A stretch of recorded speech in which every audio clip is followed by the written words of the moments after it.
Previously during the investigation. These puppies are making me go to another town in the boondocks again. I didn't think you'd keep me waiting in the rain for so long. Welcome to Greenville. I'm the sheriff, George Woodman. Call me George. There's definitely something in this town. Do you feel it, Zach? My coffee warned me about it.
You found the key. I think so. Is this it?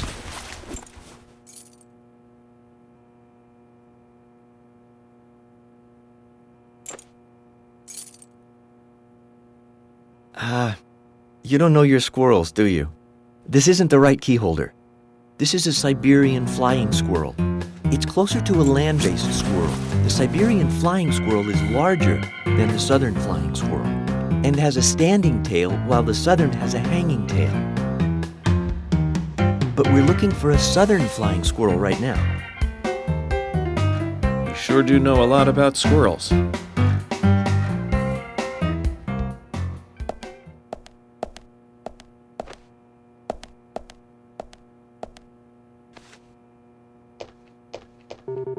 Hi.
You found the key. I hope so.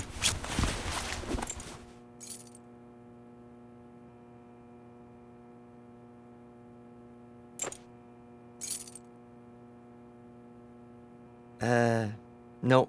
This is a sugar glider. Sorry, wrong key. The sugar glider is a small gliding possum. It has shorter hair and a longer, column-like tail. You can really see its muscle definition on this image, can't you? But we're looking for a southern flying squirrel right now. Zach, can you tell these things apart?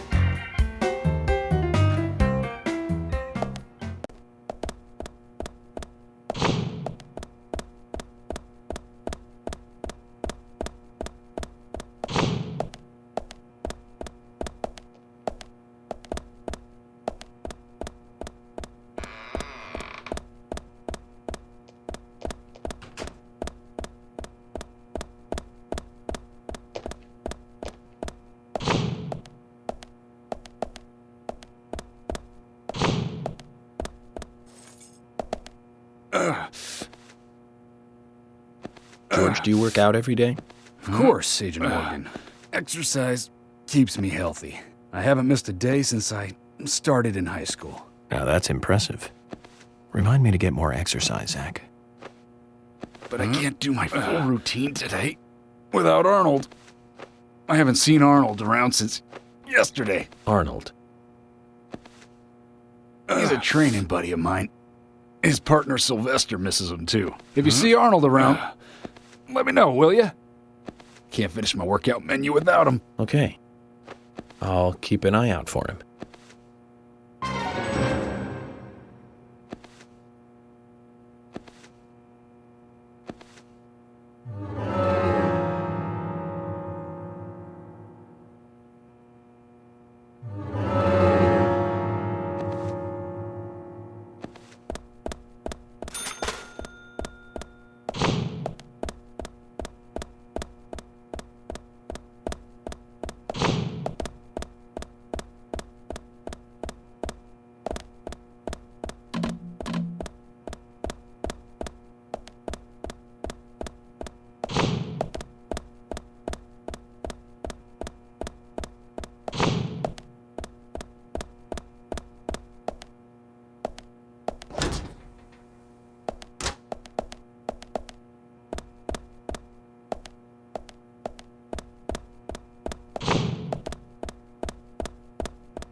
Zach, we've found Arnold. Let's get him back to George. I guess it's a cute name for a dumbbell.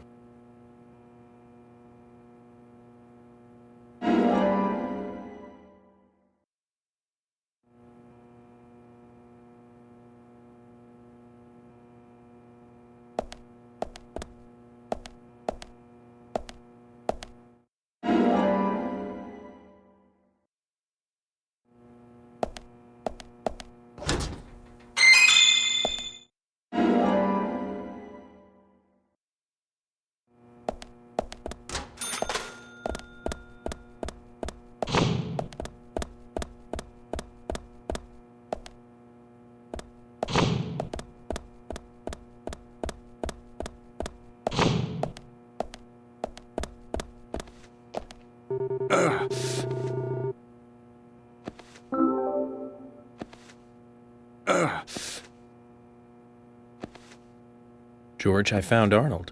Really? He was a bit hard-headed, but I got him to come back.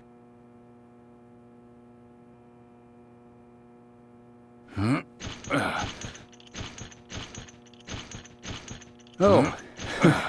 Arnold. Well done, Agent Morgan. Now I can work out using my normal workout menu.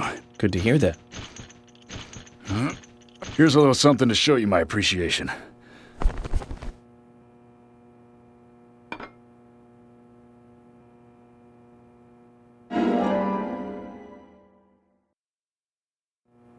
So that makes us even. I don't owe you anything, and you don't owe me anything. No changes to how we work together. Just bear that in mind. Zach, he needs some friends who aren't so dumb.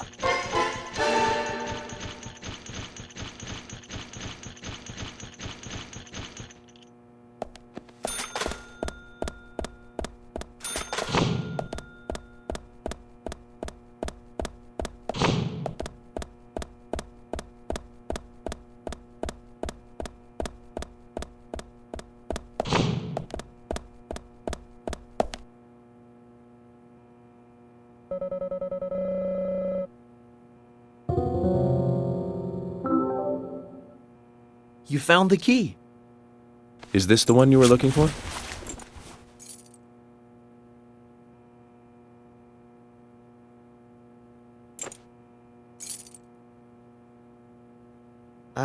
No. This is a gray squirrel. Sorry, that's not the key. Nothing particularly special about the gray squirrel, I'm afraid. You can find them in the US, Canada, and in England, too. A gray squirrel. What was I thinking? But we're looking for a southern flying squirrel right now.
You found the key.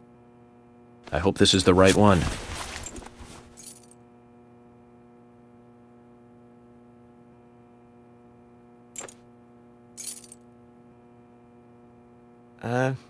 You found a Siberian chipmunk this time, have you?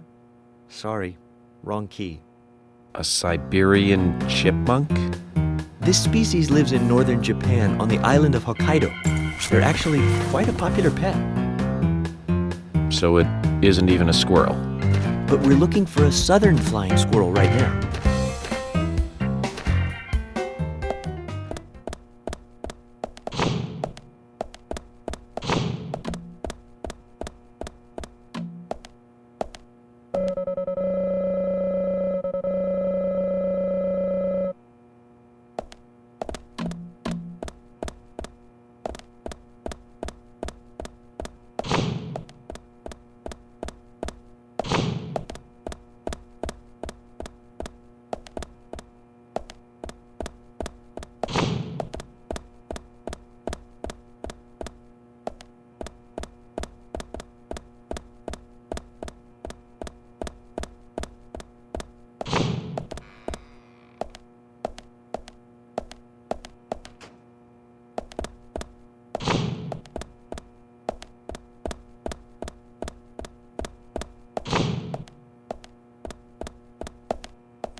You found the key.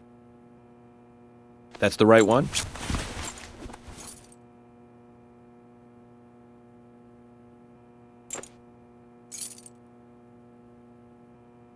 Yes, a southern flying squirrel.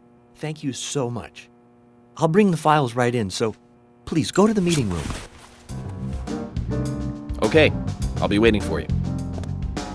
Well, Zach, we just got here and we've cracked a big case already.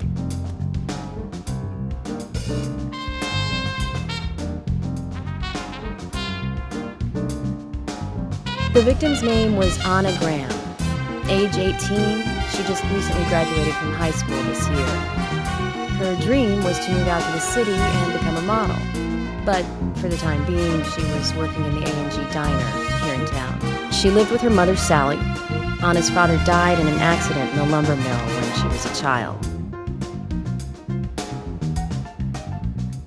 Her mother is unemployed and lives on the insurance money from her husband's accident.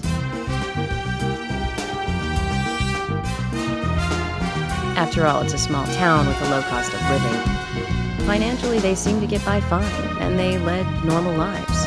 A normal life is exactly what a curious teenager doesn't want. It's all starting to make sense, Zach.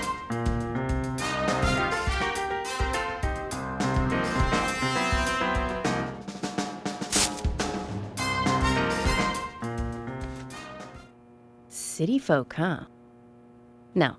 No, I take that back. All of them can't be as bad as him, and some should have better manners. Huh.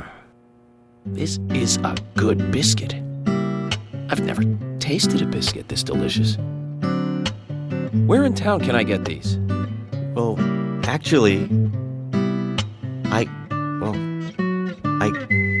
baked them myself. That's amazing.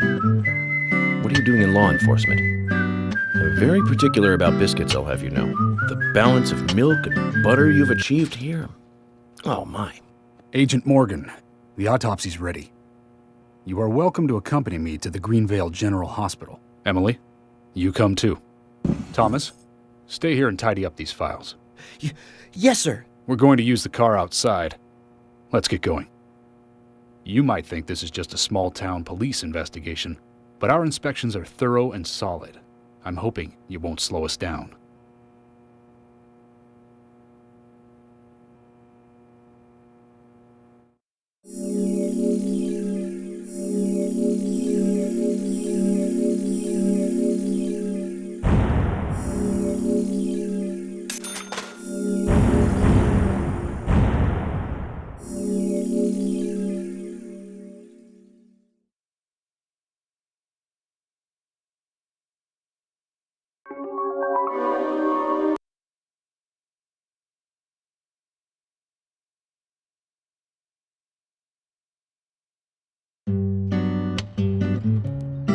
The Greenvale General Hospital is down the road by the lake. It's too far to walk. Come on, get in the car. If I'm riding in a car, George, I prefer to be the driver. Can you provide a car for me? What are you talking about? You don't even know how to get there. Which is another good reason for me to drive, George. I need to learn my way around town. Oh, man. Very well. Then I'll ride with you. I want to keep an eye on you. Fair enough. Just one thing, Agent Morgan. Your involvement in this case is limited. That means you don't have to learn your way around town.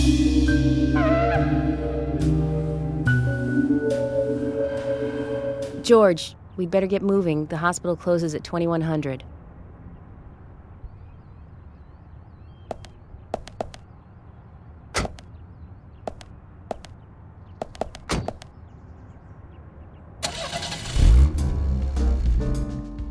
Agent Morgan, get us there quickly, but drive within the speed limit. Just because you have a badge doesn't mean you can drive like a maniac. George, what are you, his mother? We just need to get the autopsy results. Agent York isn't accustomed to the town yet. Give him a little slack.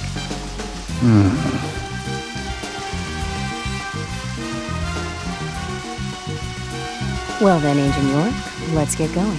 Sure, sounds good.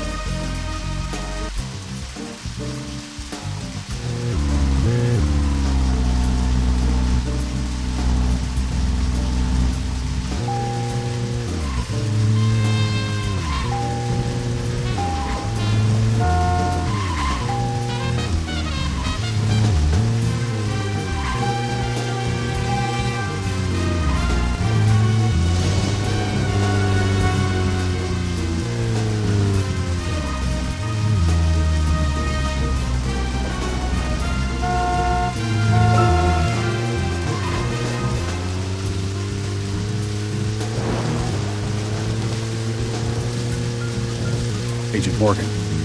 I can't help noticing you prefer to work alone. Most of the time, yes. Don't you get lonely flying all over the country? I must say I've never felt lonely. Are you married? Unfortunately, relationships and I are fleeting strangers. I don't get on very well with women, you might be surprised to hear. That's because you're young. You notice things like that at my age. You have to treat women carefully, like a thin crystal wine glass. If you don't, they can cut scars on your face, just like yours, right? George, is this an interrogation? I see you're a seasoned professional. But let's not talk about my scar. It was caused by a problematic woman. Well, she got you good. Terribly good. It'll fade away, and nobody will notice it in a week. A week? It's not that light of a wound.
Well, we're in the middle of a homicide investigation. Keep your mind on the matter at hand. He's right, Agent York. You still don't know your way around. Concentrate on driving us to the hospital.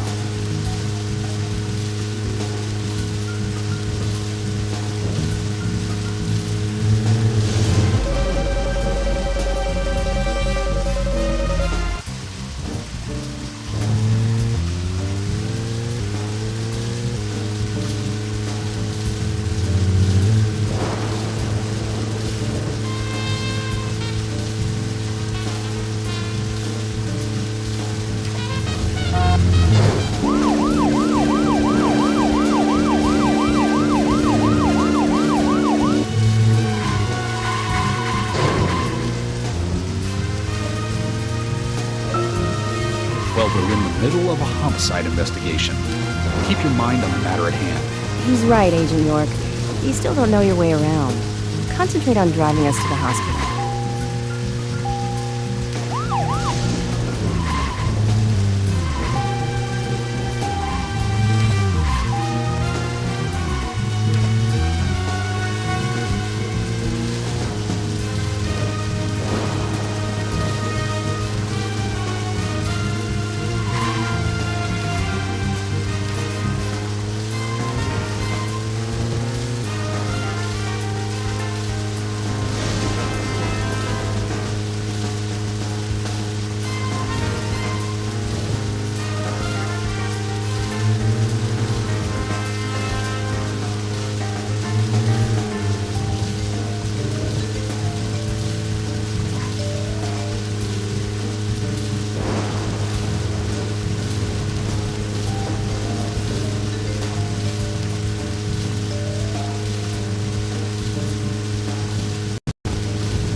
pretty big hospital. I guess they wanted to be ready for town-wide food poisoning.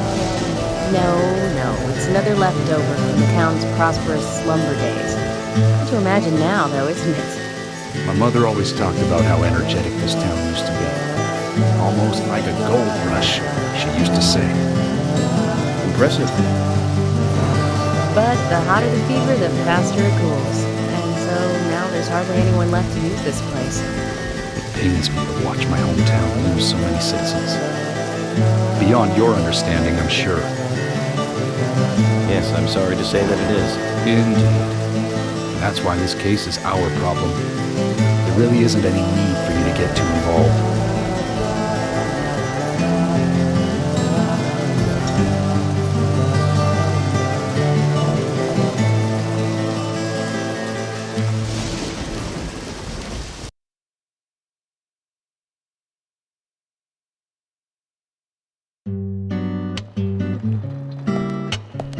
Hello, Sheriff.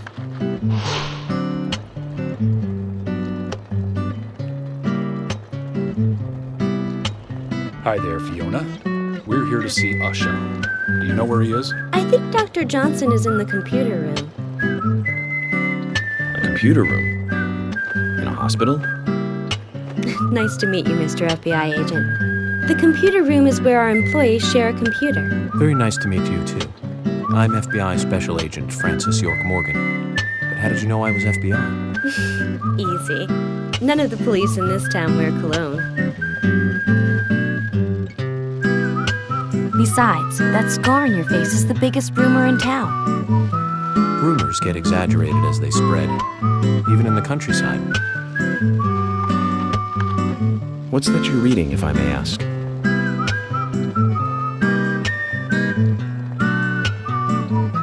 You haven't heard of this yet? It's a recent bestseller mystery. It's set in the U.S., a small traditional North American town close to the Canadian border. A peaceful, traditional place. However, that peaceful town is shattered by a terrible crime, the murder of a local girl. And that incident causes grief and sadness to everyone in town. But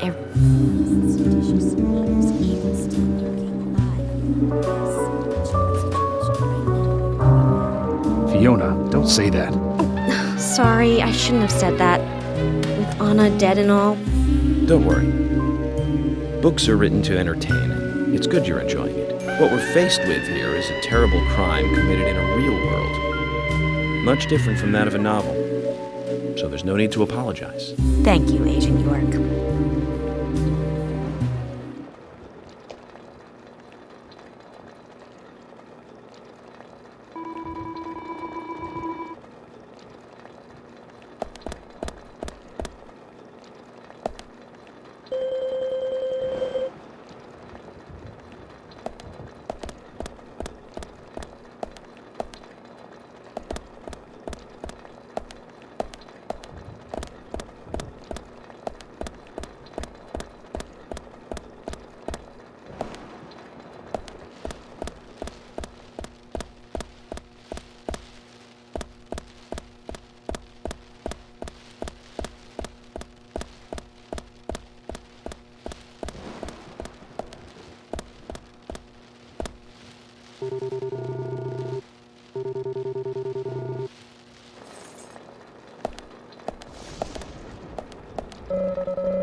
We couldn't find him.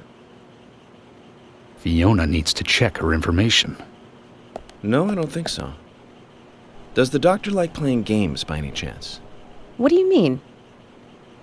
There's a message on the computer, and a card key already set in place. The king passes the rook and meets the bishop. The knight takes a pawn along for the queen. What does that all mean? It's a simple puzzle. Zach, let's take him up on his challenge. You can do this, right?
doctor awaits below with the deceased.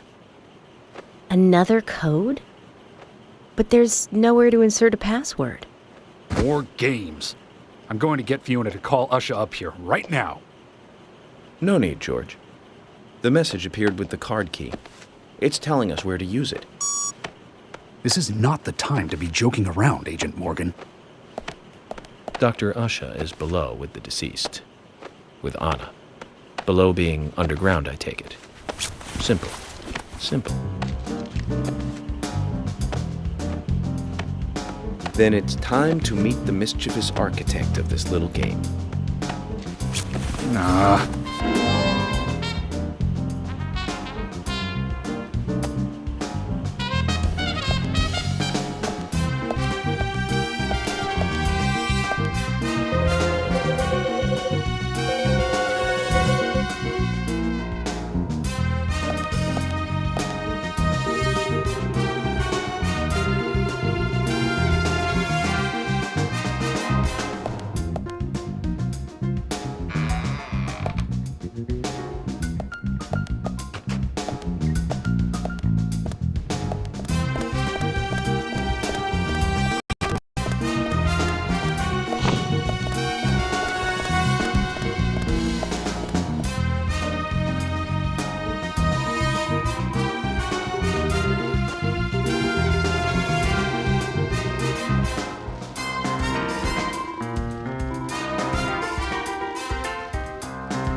Usha, sorry to keep you waiting.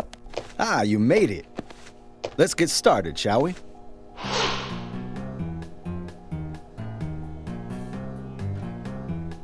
This is Agent Morgan from the FBI. Nice to meet you. I'm Usha Johnson, the doctor in this hospital. FBI Special Agent Francis York Morgan. Please call me York. Everyone calls me that.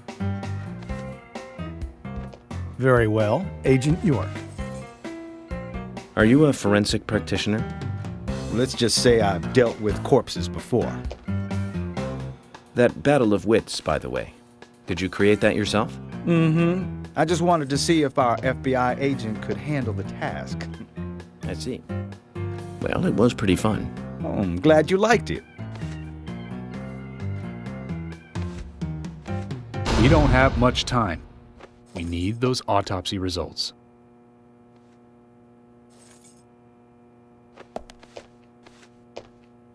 Next time, try challenging us without obstructing an investigation.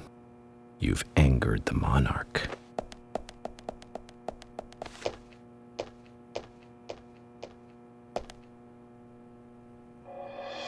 From the onset of rigor mortis, the stiffening of the muscles, the time of death is estimated to be between 20 and 2200 hours. That's still quite early for such a crime to take place. Note that there are 2 exterior wounds, pressure marks around the neck, and a long cut running from chest to abdomen. Blood marks on her right hand tell us she was holding something around.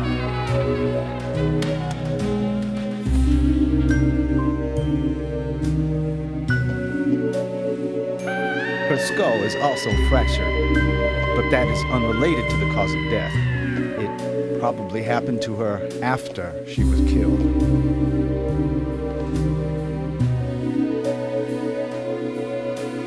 Now, I first thought death by suffocation, due to the marks on her neck. But after further investigation, I now have a different conclusion.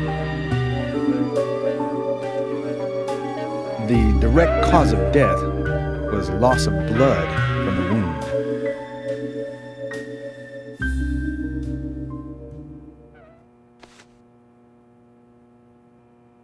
Which means... She was cut up while she was still alive.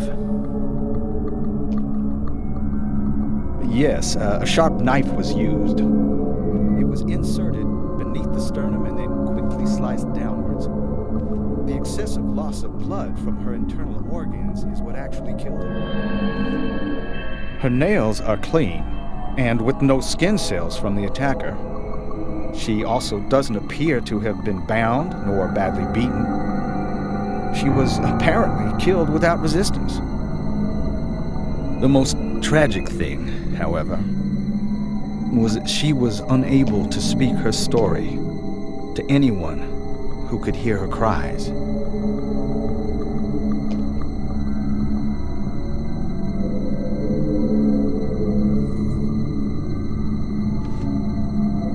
The perpetrator cut out Anna's tongue. Well, I believe she was drugged first to phase her consciousness, and then the killer killed her. Now, the killer most likely has a deep, traumatized past concerning women. He probably cannot converse with them normally. Cutting out the tongue suggests a very lonely individual.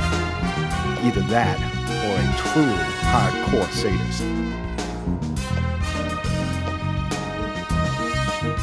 He must get off on watching women suffer, especially when they can't answer back. Now, he watched as the blood pumped from her body, as she gradually grew cold. A case in Seattle in 1985 was much like... Usha, please, limit your report to your findings as a doctor. Criminal profiling is my job.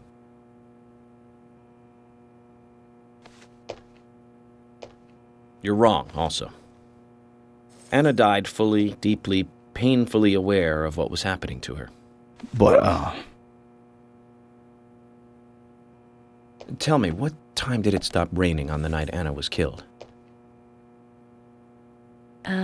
Just before I went to bed, right after the movie on TV ended, so around 1 a.m.? What movie was it? An American Werewolf in London. Directed by John Landis, 1981. So the rain stopped, accompanied by the ending song, Blue Moon. George, would you mind if I examined Anna myself? What more do you hope to find? I'm sure I mentioned that I have a personal interest in cases like these.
From her lack of resistance, I'd say that Anna's injuries happened very quickly.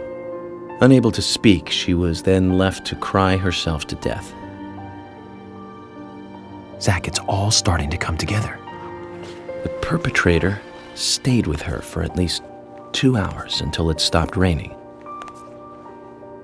At the estimated time of her death, it was still raining, but you can still see tear marks on her cheeks. That means she was killed under a roof somewhere. She was then carried into the woods after it stopped raining. There's one other thing. Her tongue was removed with a very blunt knife. In fact, it's more likely it was simply chopped off. Asha, are you a passionate man? Well, not particularly, but I am man enough should the moment call for it. George, how about you? I'm very passionate. Yes. Especially when it comes to women. But I don't see what that has to do with anything. George, the perpetrator is just like you. He's passionate about women. He's a passionate kisser. This was a kiss of death. The perpetrator bit off Anna's tongue. We'll never get a dental print from a wound like this. But this is still a big lead.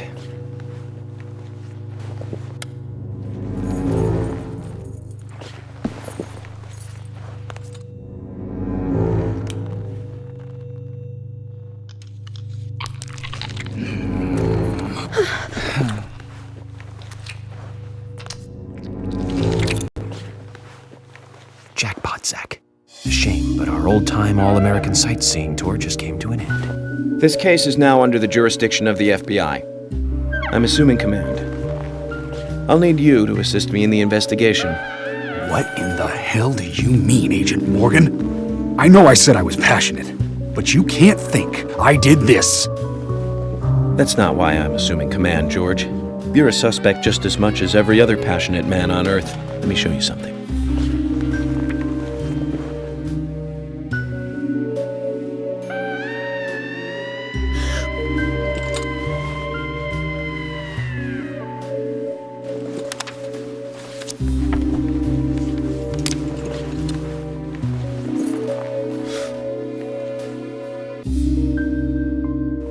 There you go. Amazing, huh? I'm sure you have a lot of questions, but most of the details are top secret. George, Emily, we should be going. No need to stay here any longer. Okay. I have to sign the release. Just give me a moment. Very well. I'll go on ahead. I can't take it any longer down here.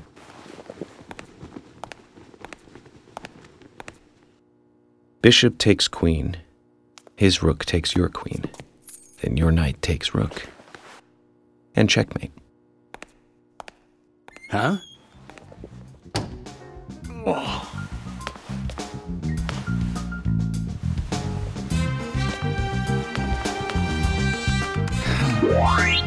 My first victory in the Grandmaster ranking.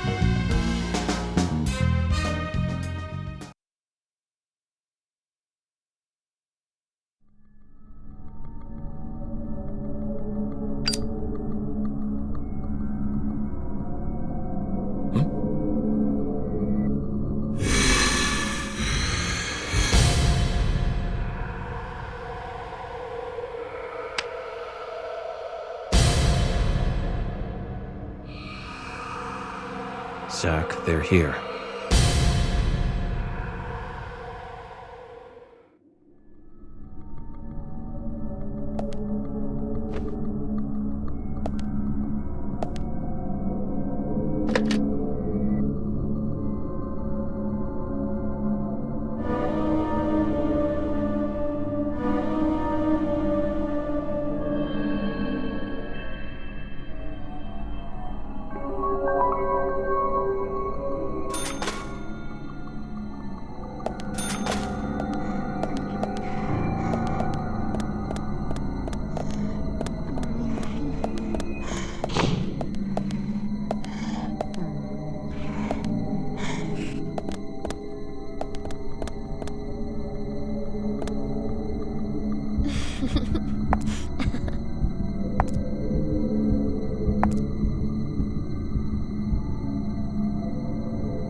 Here! Over here!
Agent Morgan, if you're so desperate, then why not smoke two at once? It.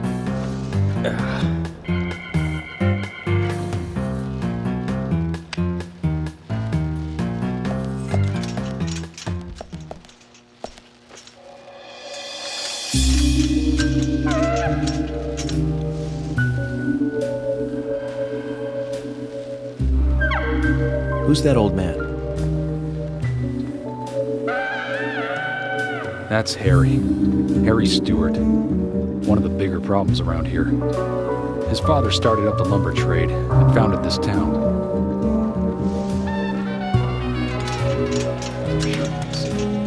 Always dressed like that, never speaking to the townsfolk. And just FYI, he owns almost the entire town.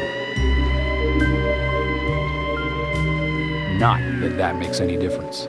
So long as I'm around, he won't be getting away with any funny business.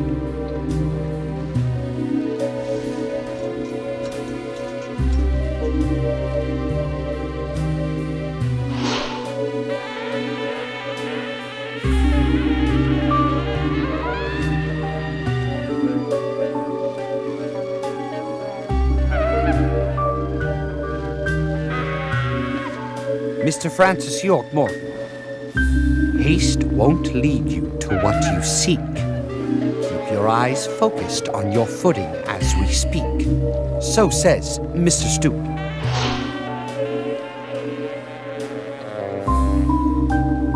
Nice to meet you, too. How did you know my name?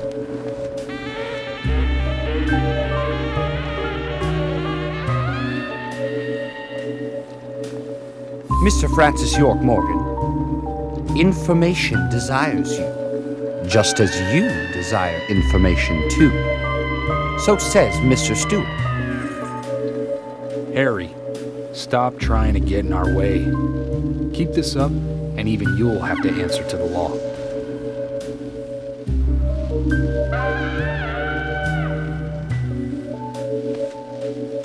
Mr. Francis York Morgan, with each rain our town goes mad.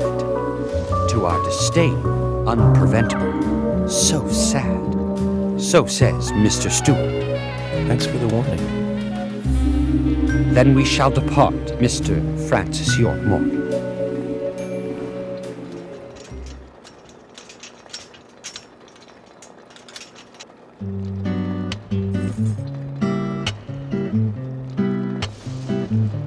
That's how he always is. Always spouting that nonsense. Don't give it any thought. It's all gibberish. Emily here. Uh-huh. Oh. Okay, thank you, Thomas. Agent York, we've contacted the first witnesses to the crime scene. You can interview them where they found the dead body. Excellent. I was just about to ask if you could take me there.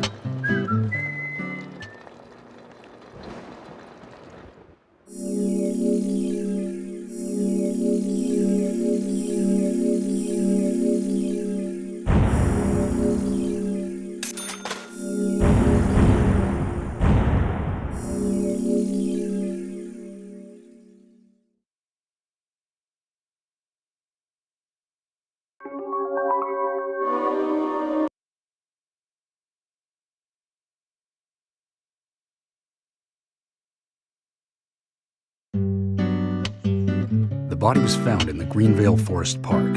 That's west from here, and too far to walk. A forest park? It's the pride of the town. It has a beautiful trail leading to a viewing site over Velvet Falls. That does sound fantastic. Show me the sights. That may have to wait. We promised to be there by 1800 to interview the first witnesses to the crime scene.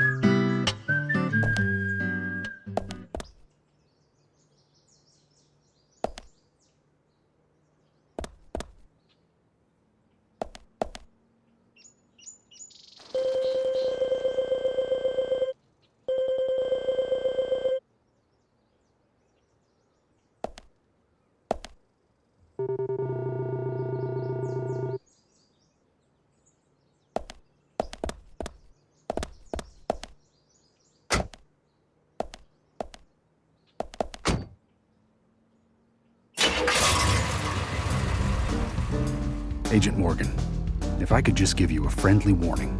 Are you really upset about me taking up the case? I have the authority approved by the FBI to assume command. I understand you don't like it, but you will follow my orders. I'm not disputing FBI authority, but this is our town. You won't get far alone, and you gain nothing by antagonizing me. It's part of my personality. I just do things my way. I can take you off the case if you wish.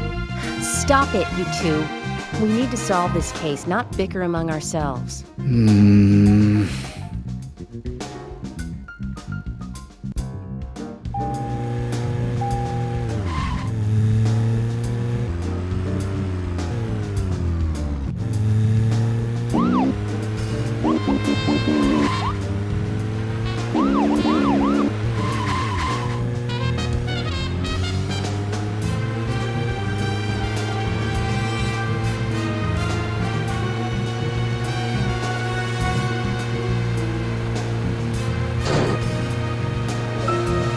Anna's body was discovered by the woodsman Jim Green, along with his two grandchildren, Isaac and Isaiah.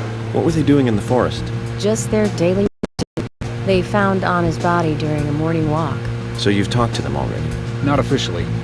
Not yet. Not yet. Are you out of your mind? You haven't interviewed them yet? Agent York, that tone is hardly appropriate. We were given orders to wait for you to arrive. Orders by who? A man called Abrams from the FBI. Robert, is it? Old Bob Abrams. I did tell him to stay out of it. It's always tough to have a meddling boss, huh, Zach? I thought you knew, Agent Morgan. Don't worry about it. We may not have taken official statements, but we got all the information we need. I can fill you in right now if you'd like. Thanks, George, but that won't be necessary. I want to hear the details from the witnesses themselves, firsthand. I just can't believe that the children had to witness the crime scene. They may be traumatized. You'd better do this carefully. Don't tell me you get nervous talking to children, Emily. Not at all. That's not what I meant. Then what did you mean? Just forget it.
you're wandering off, then we'll go on ahead. We don't have time to mess around. Okay, I'll meet up with you later. Agent York, we only have until 1800 to talk with the witnesses to the crime scene, okay?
Tremors. I think Fred Ward was in it. You say Fred Ward, and I say Remo Williams, The Adventure Begins.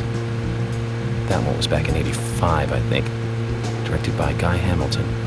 Guess Hamilton was aiming to start a series like 007, but it had no sequels. A real shame. Do you remember the martial arts they used in that film? Called Sinanju?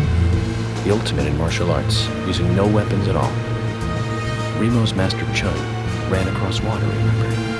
And he loved soap operas. Man, that was a good character. He was played by Joel Grey, the best supporting actor in Cabaret. Of course, in Remo, he had so much makeup on you couldn't tell.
Joel Grey's daughter is, of course, that's right, Jennifer Grey. You knew that, right, Zach? Jennifer Grey. She's in one of my most favorite movies, Ferris Bueller's Day Off, 1986, directed by John Hughes. That one was so 80s. Zach, you're not the most cheerful guy I know, but you really do like those cheerful movies. We used to love those teenage movies back then, didn't we? Breakfast Breakfast Club, Pretty in Pink, St. Elmo's Fire, Fast Times at Ridgemont High. That last one was in 1982, directed by Amy Heckerling. Now that was an impressive film. You've got Sean Penn in the lead, with Jennifer Jason Leigh and Phoebe Cates. Not to mention Nicolas Cage and Forrest Whitaker were in it too. And the original book and the script were written by Cameron Crowe. How could that not be a great film? Do you remember, Zach? When that movie ended, the last words, the end, was from an arcade game. That's right, it was from Missile Command. That stuck in my head for a while. The memories. I feel like I have a lot of movies to catch up on. Let's just hope we can get to the end of this case soon. Then maybe we can catch up on a few. Give some thought about what movie you want to see next, Zach.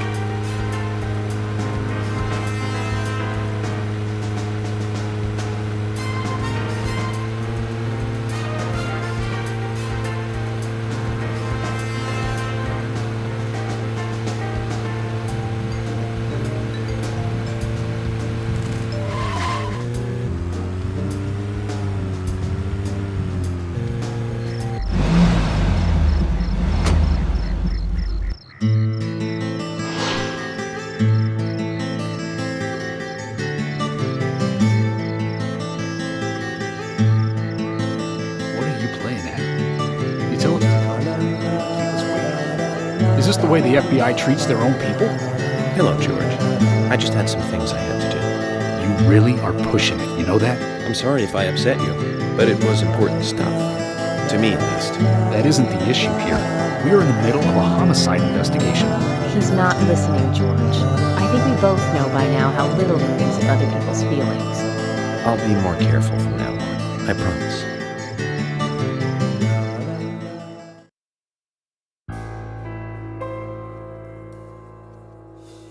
I'm FBI Special Agent Francis York Morgan. Please call me York. It's what everyone calls me. And you are Jim Green? That I am, son. I keep these woods.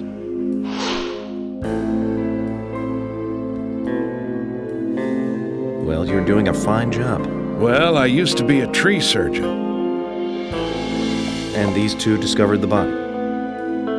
Yes, my grandchildren, Isaac and Isaiah.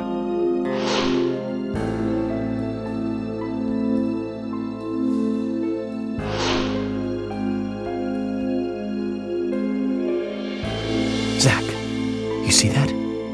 Twins. Just like in my dream. We gotta keep an eye on these two.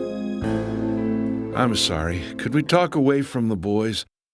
I want to help your investigation, but I don't want them to hear this. Very well. Emily, please. I'll just take them over there then. Thank you. Hold on. Don't do anything without asking me. These children were the first to witness the crime scene. I want to talk to them. Come on, they're just kids. They have no idea what really happened to Anna. That doesn't matter. You agree with me, right, Zach? How heartless. Do you ever think of other people's feelings, ever? Emily's right. That's stone cold, even for the sake of investigation. Children see things in pure, simple terms. They may have seen something we adults would never spot, and they are here at our request as well. We could at least chat with them and see if they want to make a statement. Are you serious? I never joke about matters like this.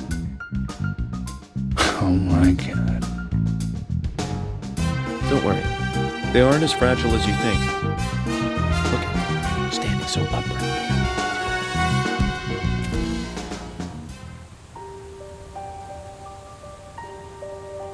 Now then, Isaac, Isaiah, tell me, what did you find here? Anna, she was so pretty. She had a red dress on. Her hair was shining. Right, gold hair. There were lots of animals around her. Squirrel, weasel, and a snake. A real snake. We didn't know until then. But we know now. Anna was the fairy of the forest. She was a goddess. She smiled when she saw us. She looked so happy. That's right, Isaac. Isaiah.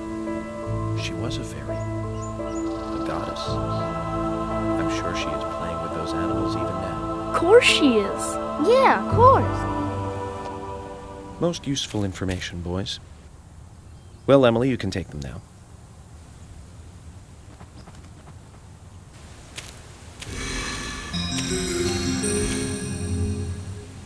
Okay, Zach. This is where Anna's body was. And that means our unsub, our unknown subject, was here too. So, what happened here?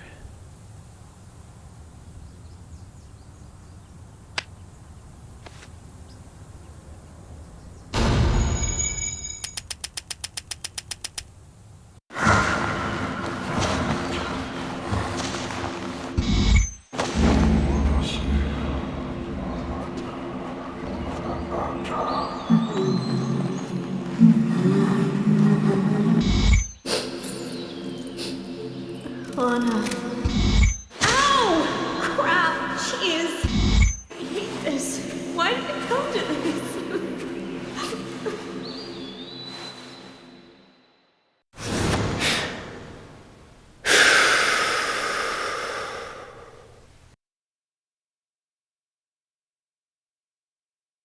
Zach, something is still missing. We need more clues.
As you requested, we have permission to stay and look around as needed.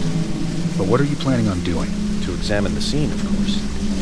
Basic Crime Investigation 101. We might uncover some further evidence. My men have covered this already. I seriously doubt that there is anything else to find. Well, then you and Emily can wait in the car if that's the case. But I'll take my time.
Haven't seen one of these in a long time. It's upside down. I guess this is meant to be an anti-peace sentiment then. These holes on the ground were made by high stiletto heels all around here. And this depression here, Agent Morgan, I see what happened here. He hung her from the tree and put on her shoes. He was really enjoying it. Sicko. And he knelt down. And disgusting.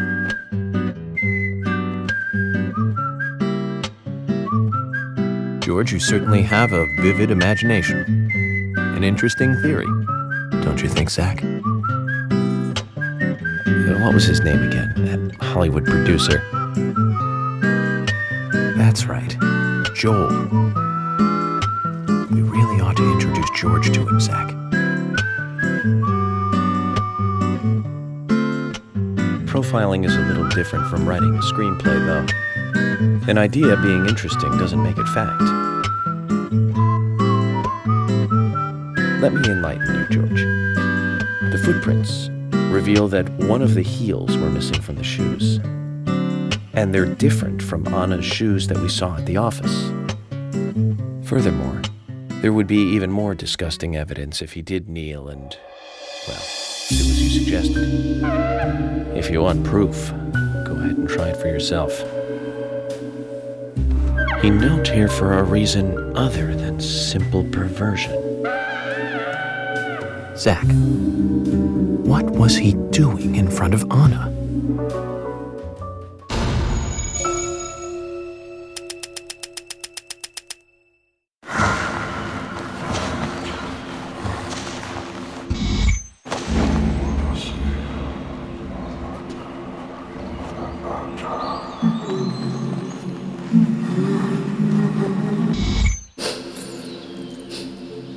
Anna. Ow! Crap! Jeez! I hate this.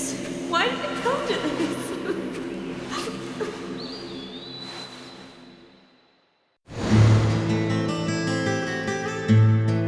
Now I get it. He was kneeling to pray in front of her. Just like the twins said. She was a goddess.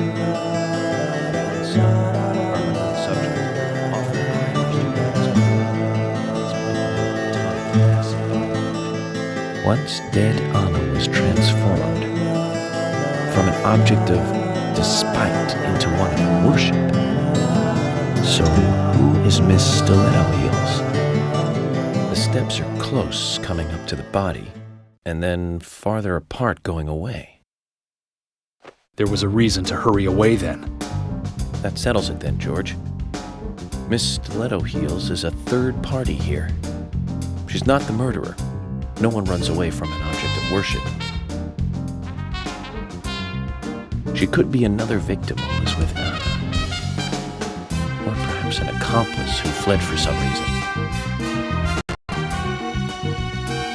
She is also one who took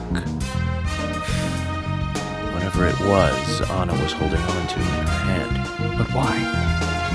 Why did she leave her here? Only Miss Stiletto Heels knows the reason for that. She might know something about the first piece.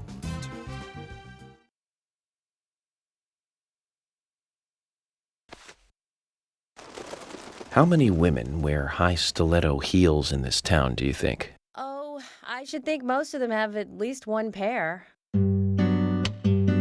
I do too, before you ask. But nobody would come all the way out here wearing them, except maybe one person. Don't keep me in the dark, then. Who might this elegant lady be? Diane, the owner of the art gallery. But she's out of town for a big art auction. I heard she'll be coming back in a couple days.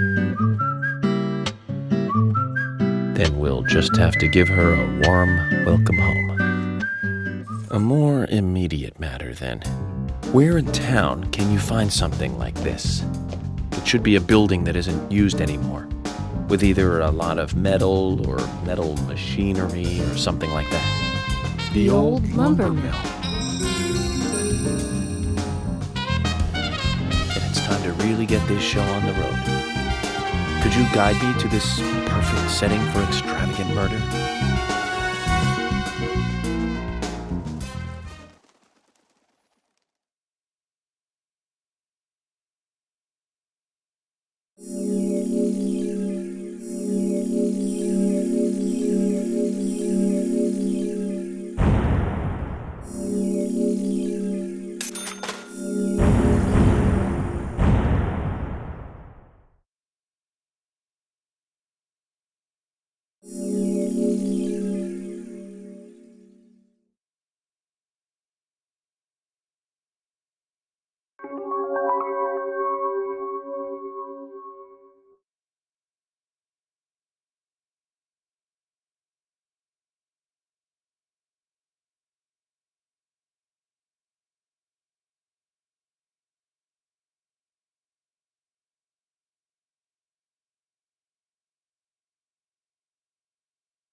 The lumber mill is pretty far from here.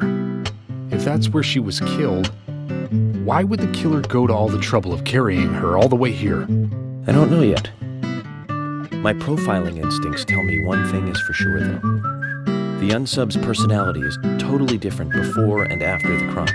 The unsub killed her in a brutal, horrifying way, and then displays powerful adoration after she's dead. Something close to love.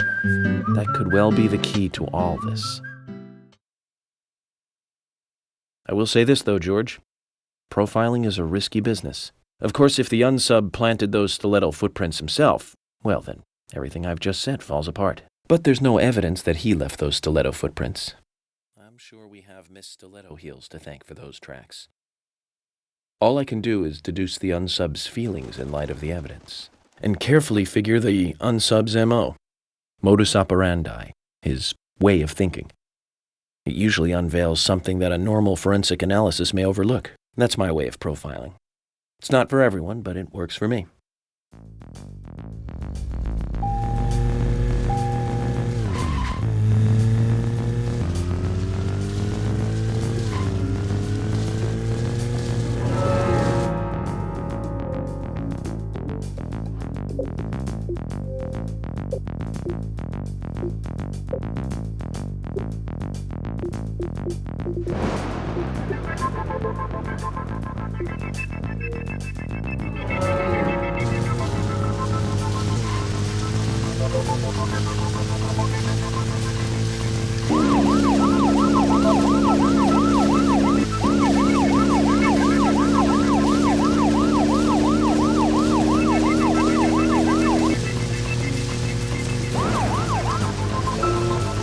When I first joined the force, this lumber mill was still in full swing. It closed up right when I first moved here. And now it's totally abandoned. I presume so. I've never really been inside, so I don't know for sure, but it sure is run down. Deserted buildings are perfect for criminal hideouts and activities. I keep telling Harry to have the place torn down. Probably a little late for that. After all, it's already been used as the site of Anna's murder. We don't know that for sure yet, Agent Morgan. That's right, from my point of view. But the perpetrator selected the lumber. Agent York, you seem very confident about this. No. Confidence is a sweet spot between being rude and hopeless. I'm just drawing natural conclusions from the facts that we've seen. That sounds exactly like being full of confidence, at least to me, and to normal people with common sense. Common sense can be the opposite of fact sometimes. Bear that in mind. Oh, I will, Agent York. Thank you for another pearl of wisdom. Either way, we'll know for sure by simply going to the lumber mill. So keep your pearls of wisdom to yourself, and let's hurry. Well said, George. Can you step on it, Agent York?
Let's go, and find out if your facts can be trusted. You're full of confidence, right? Let's get to the lumber mill.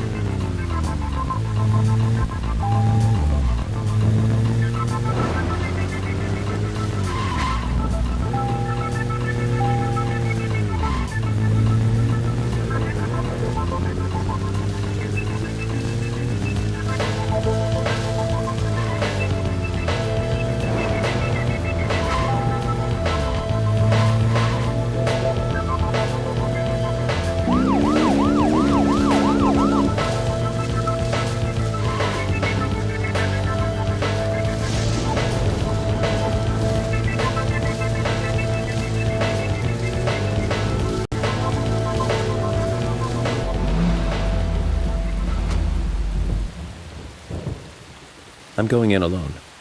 You two stay here. I can't concentrate on profiling with other people around me. Now hold on a minute. We're investigating this case together. Listen, I can't risk the crime scene being compromised by you two.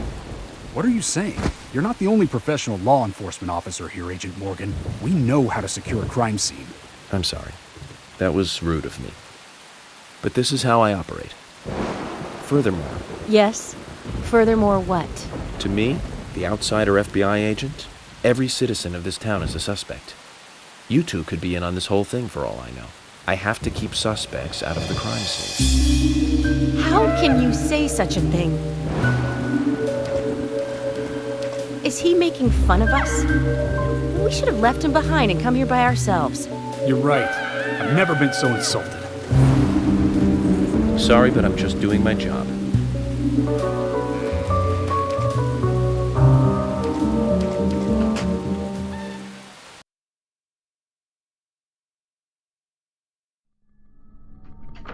Did you hear that, Zach? If they're pros, then we should let every first-person shooter gamer out there join the SWAT team.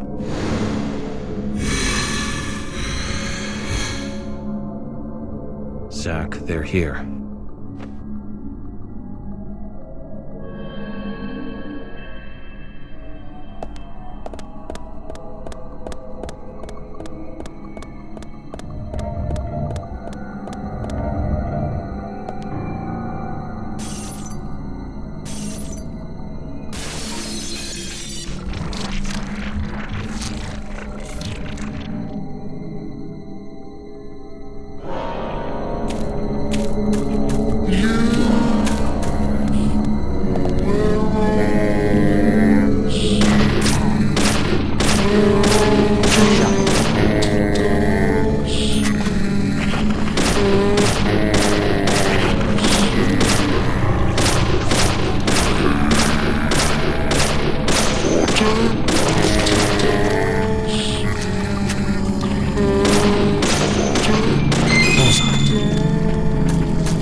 Just as I thought, Zach. This is where Anna was killed.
Too much noise.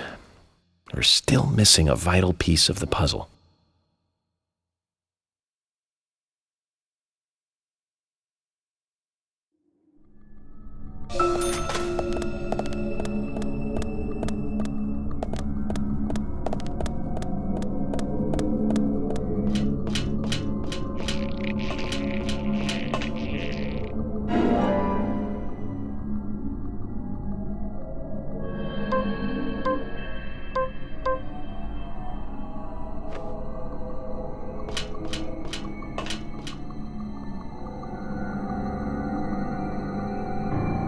Zach, it's almost like an altar. Was the murder some kind of ritual?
What?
all the information we need, Zach. Let's go back and show them what we found.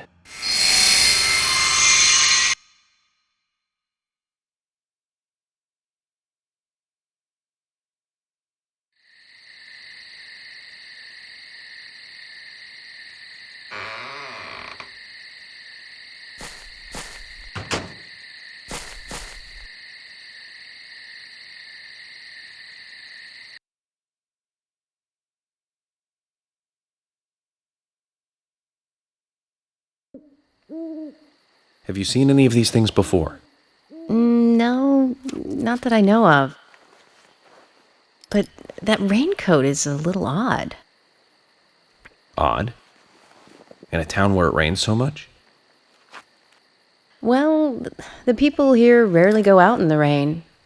I moved here during high school, and I never really understood why. Can you shed some light on this, George?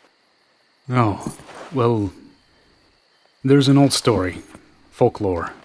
It's a fairy tale to me. Something about a killer in a raincoat who appears on rainy nights. A vicious killer in a bright red raincoat. Yeah, that was it. Just a foolish piece of superstition. A rubbish story someone made up. Not many people still believe it, but I guess it's a traditional place. Most of the shops still close up when it rains. School's out too.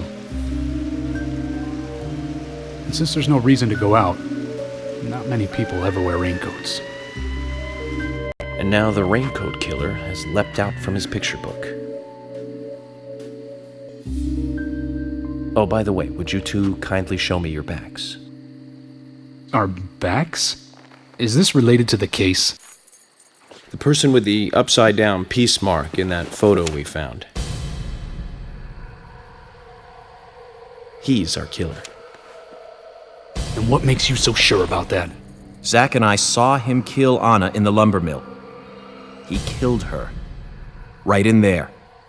Oh, one thing. Please don't ask me about Zach. That's a private matter.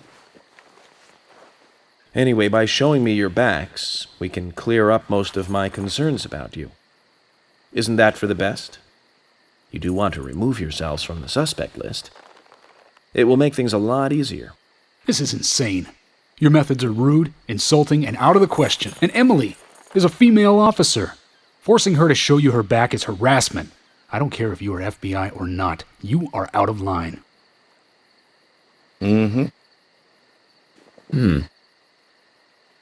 George, it's okay.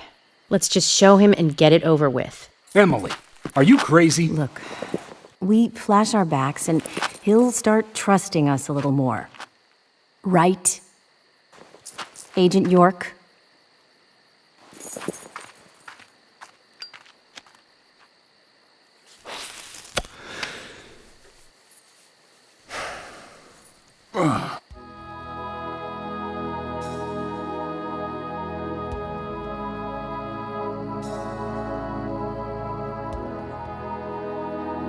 Are you satisfied now? Yes. My apologies. Now you, George. Yeah, okay. I can't refuse it now, can I? But don't expect to get your way all the time, Agent Morgan.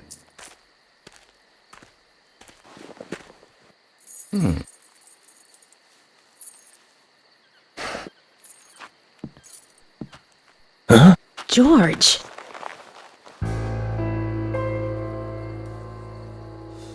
What are these scars? Just like your Mr. Zach. Something private. I don't have to tell you about it. Of course. Just like Zach. We can understand that, right, Zach? Anyway, this will make things a lot easier from now on. I'm glad to say you're both pretty much off the hook. Thank you for your cooperation. If anyone is suspicious around here, it's him. He's the most suspicious. No, I don't think so. But he certainly is the most irritating. We've studied the crime scene. You know what we have to do next, Zach. George, can we arrange to have the townfolk gather in one place? There are some things I want to address with the townfolk. Very well. I'll arrange to have as many as possible gather in the community center tomorrow. Thank you, George.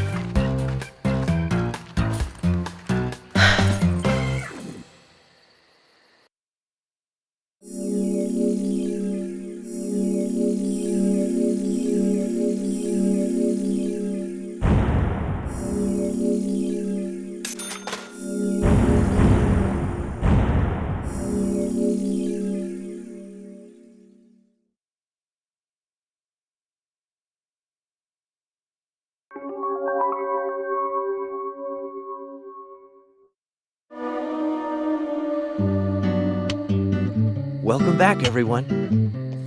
Thomas. Agent Morgan, it's past 2100. Let's meet up again at the community center tomorrow. I haven't been sleeping much since this all started, to be honest. I'm exhausted. I was just about to suggest the same thing. I'll make arrangements for people to gather between 1500 and 1700. I'll try and get as many people as I can to come, so don't be late, okay? Don't be late. I'll be there. The community center's on the south side. I've marked it on your map. Thanks, Thomas. Well then, see you tomorrow.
I've been thinking about what movie I'd like to watch next, and finally I've made a decision. It's always hard to narrow it down just to one movie, but I've put a lot of thought into this, and I'm sure you'll agree with me. 1975, directed by Steven Spielberg himself, the grandfather of panic movies, set in a small town in Massachusetts. That movie made me stay away from the beach for years. I was always afraid that a hand might come floating up. You know what I'm talking about, right? Yeah. It's Jaws. The underwater camera work accompanied by that John Williams music. I'd never been that scared by a movie before. But the best thing about it is that it isn't just another panic movie. The mayor who won't close the beach even when there are so many victims. Chief Brody putting the citizens' lives above all else. The film gave a lot of time to the dispute and friction between them. It certainly had a lot of messages for a 2-hour film. That's probably another reason why it was such a record-breaking hit. One of my regrets in life is that I didn't see it at the movie theater. Guess I was still just a child back then. But still, I wanted to taste that terror in real time. That reminds me, Zach. Did you know this one? Jaws also appears in another movie that was produced by Spielberg.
Nothing.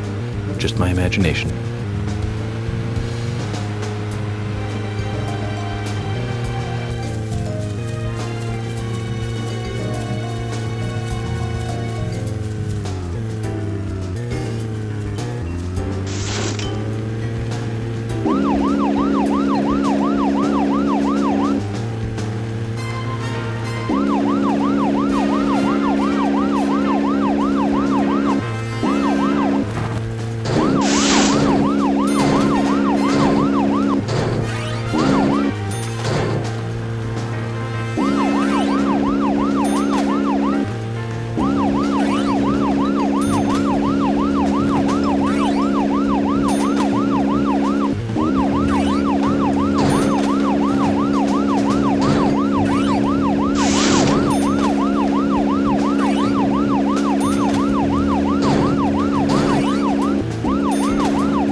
So, where shall we go next?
So, where shall we go next?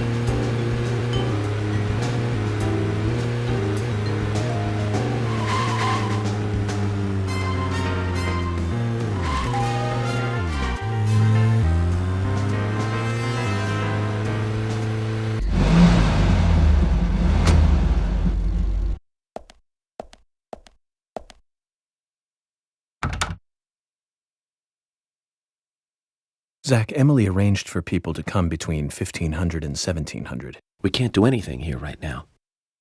Let's come back at the right time.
Zach, is there something here that you want to check out? We need to be at the community center by 1500 today.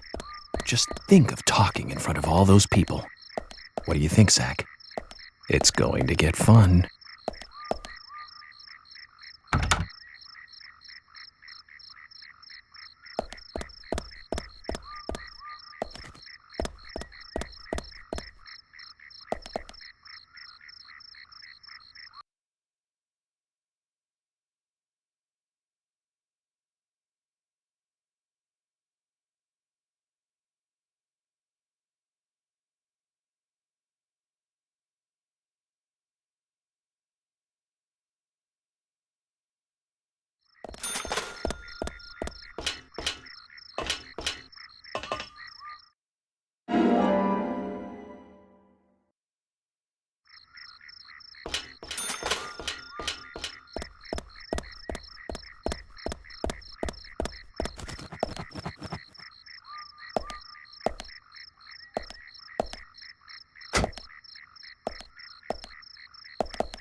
Greenvale Community Center.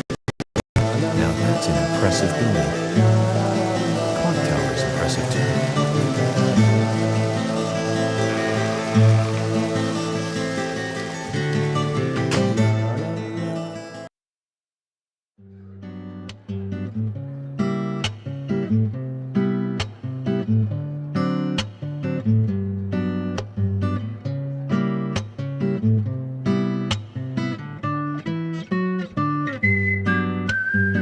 Zach, I haven't been on stage like this since elementary school. I'm not some tree in the wind this time either. Well, that was a tough role. That was a piece of scenery. Bright red tree. Thank you all for coming today. Getting right down to business. Agent Morgan from the Federal Bureau of Investigations wishes to speak with you. Good afternoon. I'm Special Agent Francis York Morgan. Some of you are already aware by now of the tragic murder of Anna Graham. Truly a heinous, terrible crime.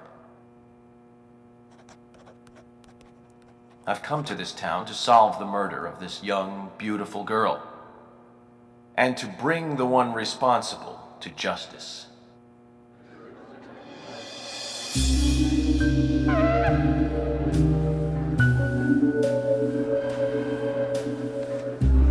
Unfortunately, incidents like these have a tendency to happen again.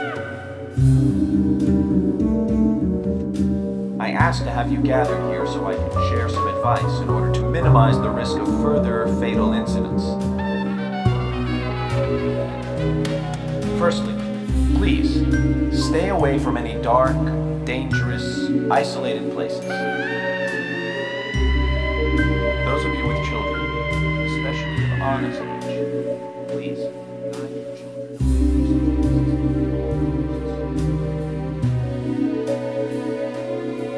Secondly, avoid going out when it is raining. Now, I heard the folklore story. There is a chance that the murderer is mimicking the story.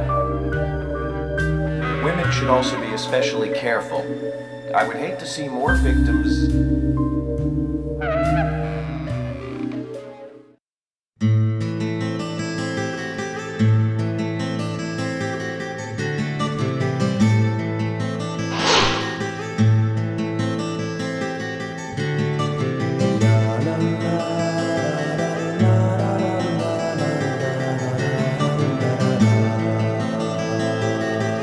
Who's the fashionably late one? That's Carol, Thomas's sister. She owns a bar.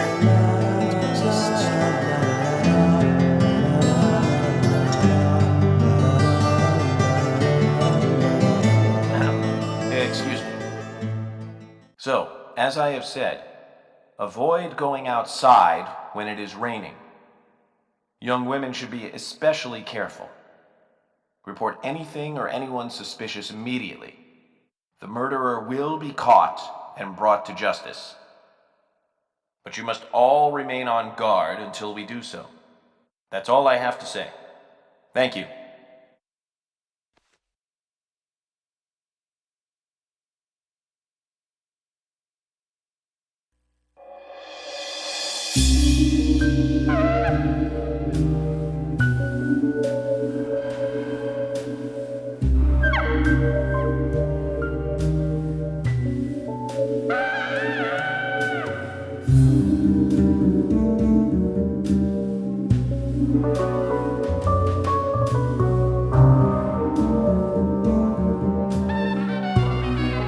When paying for our sins, we must not frown. The loss of Anna was for that debt.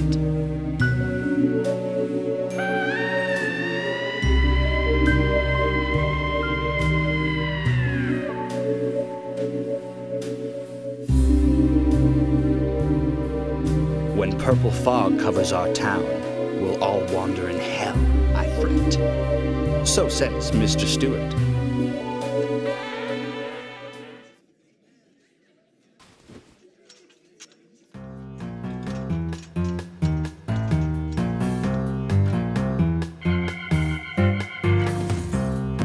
knows how to steal thunder. Well then, Zach, let's ask some questions before all these guys leave.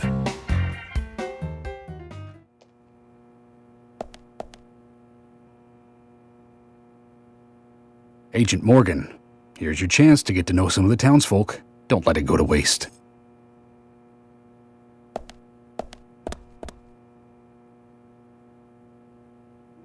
Agent York, your words really made me think about Anna's death again.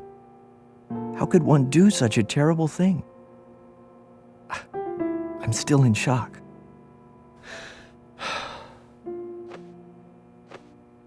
Thomas, I forgot to ask. You don't have a tattoo on your back, do you? Tattoo? I do, actually. But why? Could you show it to me, please? What? Now? Here? Yes, please. This is vital for our investigation.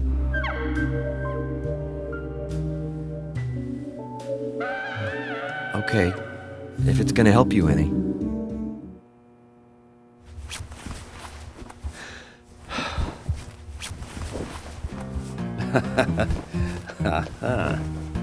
Well, I'm wondering who G is now, but aside from that... Did it tell you anything? It told me that you didn't kill Anna. Of course not. What are you saying?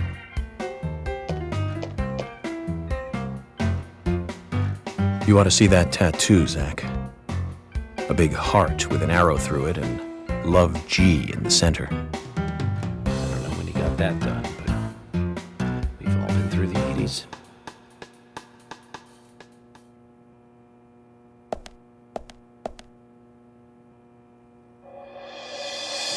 Quite a performance. Mysterious and very poetic. But I don't think many of your audience appreciated it.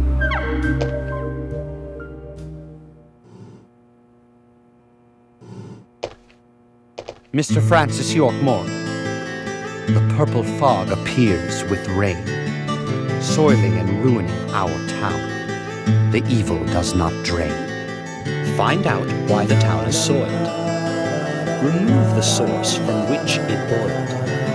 Then and only then your case is solved.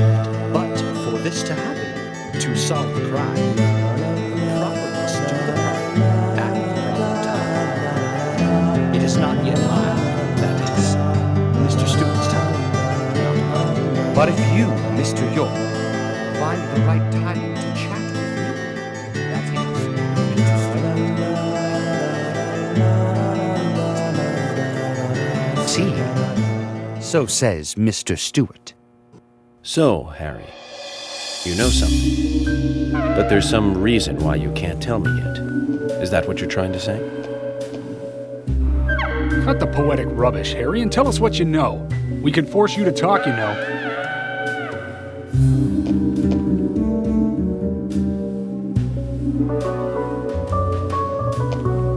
Mr. Francis York Morgan, pay close attention to the signs, the omens, and the premonitions. Small they may be, they still are finds, and helpful to your investigations. So says Mr. Stewart. Thanks for the warning, Harry. But don't worry. Me and Zach, we know what we're doing.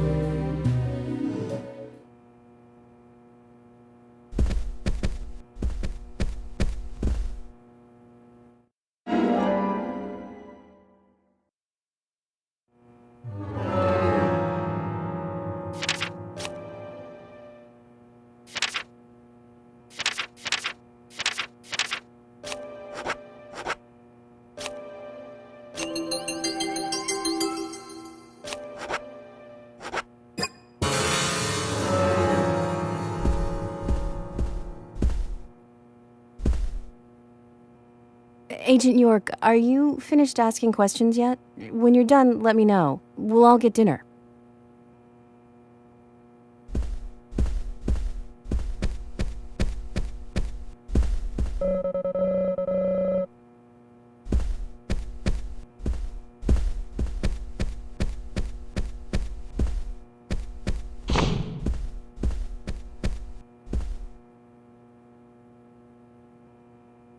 Agent York, you make any progress?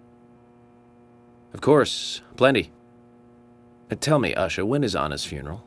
That's still undecided. Sally isn't really in any condition to do it right now. Her mother? I don't see her here.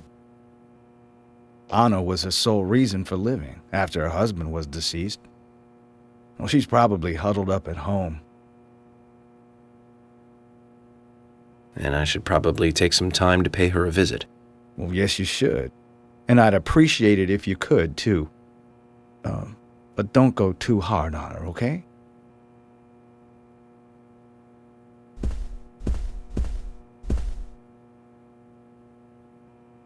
Are you getting closer to catching the murderer? Hello again, Fiona. Good to see you here. Well, Dr. Johnson told me to be here. He said it would be important. Well, that was good advice. He may be young, but he seems like a wise man. Oh, and he's a very hard-working person, too. Everyone thinks he's some kind of weirdo, but I don't think so at all. People don't understand why he's in the autopsy room all day, but I do. He's doing research to make the world a better place in the future. You know, he already made a fortune in LA with his career. I did not know that. You didn't? Oh, the doctor is a very rich man. He has a really big house over by the lake. Amazing, Zach. You must be loaded. Rich and young. A perfect combination. But you don't get that feeling from him at all, do you? He doesn't show it. That's one of the things I like best about him. Well, I could have been fooled if it weren't for you. Thanks for the valuable information, Fiona.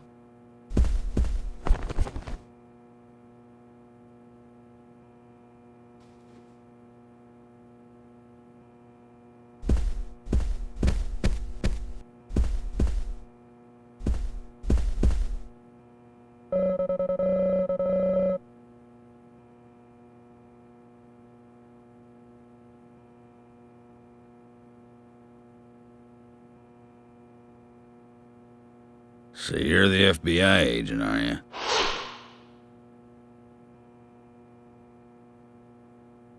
I'm FBI Special Agent Francis York Morgan. I'm the general. I fought for my country in the Vietnam War. A real-life war hero. So why are you living here? Soldier, this is my hometown. After a man returns from war, there's no place to go other than his hometown. Your little speech, you mentioned the raincoat killer. Was that a problem? You imbecile. The raincoat killer's no myth, not mere folklore, not a fairy tale. It's based on actual events that happen in this town. It is. I'm interested.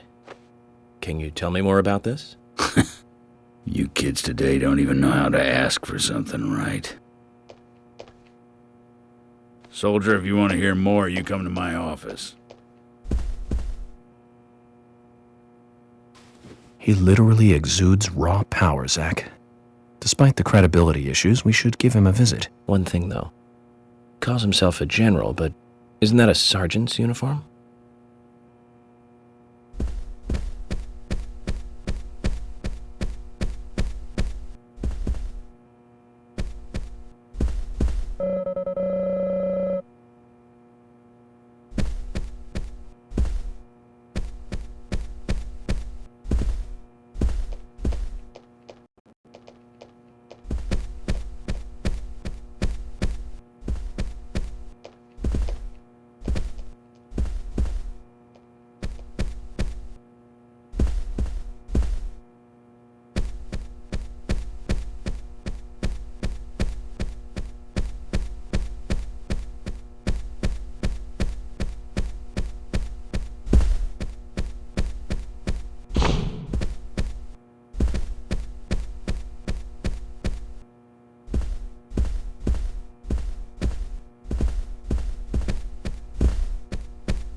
You're York, right?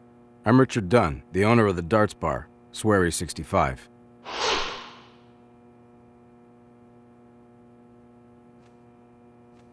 How'd you like the town? Oh, it's great. Aside from the murder that happened here. Yep. I mean, murder just doesn't fit with a small town like ours. Well, Richard, I'll have to correct you on that. Crimes don't care about size. Big town, small town, just isn't a factor. I guess you're right. So, how did you know Anna? I've known her since she was a child. She was the same age as my son. You know, she always stood out, being pretty and all, just like her mother, Sally. What do you know about Sally? Well, I went all through school with her right here in town. I never thought our children would be the same age. I don't see her here today. Ah, well, see, she lost her husband, and this time it's her daughter. She's at home right now, trying to make peace with it all. You seem to know a lot. How long have you been in love with her? Hey, don't go there. That scar of yours tells me you got your hands full too, right? Let's not dive into personal matters. It'll be better for you and me. You're right, Richard. Collecting gossip won't help with the matter at hand.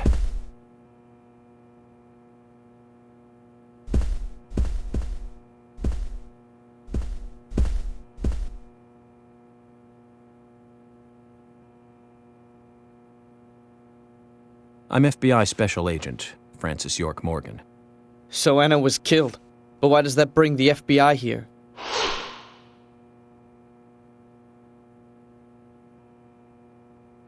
I have an interest in murder cases involving young women. Well, you know, man, this might just be another case to you.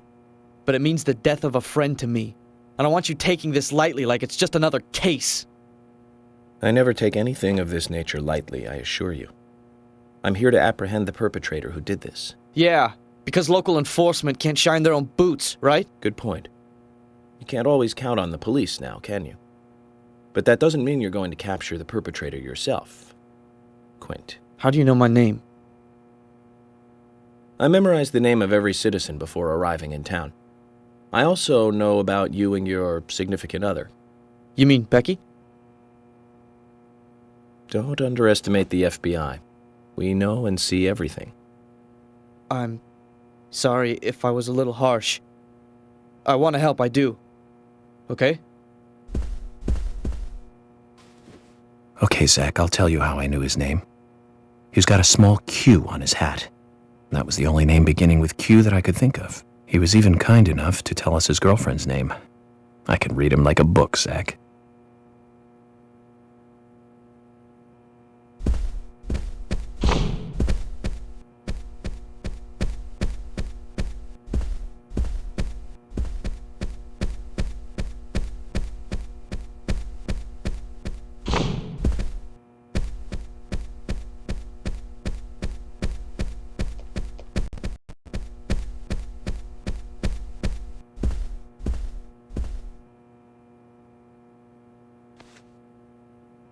I ain't got nothing to tell the cops.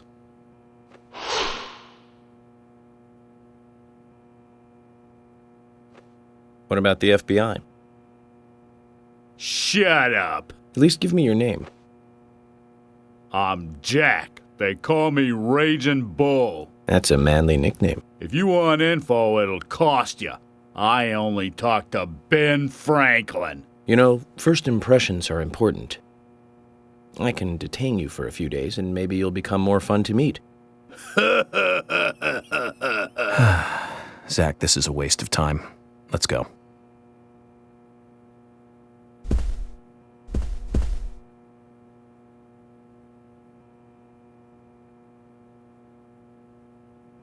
Hey, good looking.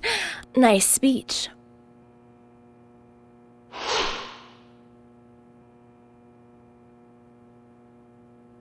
And you are? Oh, I'm Gina. I'm married to Jack. He runs the gas station. Call me the Rose. You look pretty revealing. Oh, this old thing. Oh, you should see some of my other clothes. You? Oh, now you are cool. That scar really is a turn-on. You should come to my station. I'll give you a little extra service. That would be great. I can't believe how expensive gasoline is nowadays. Some extra service would be great. Now, about my current case. Do you have any information on Anna? Have you seen anything suspicious? Oh, I don't know. Talk to my hubby about the difficult stuff, okay? This is getting us nowhere, Zach.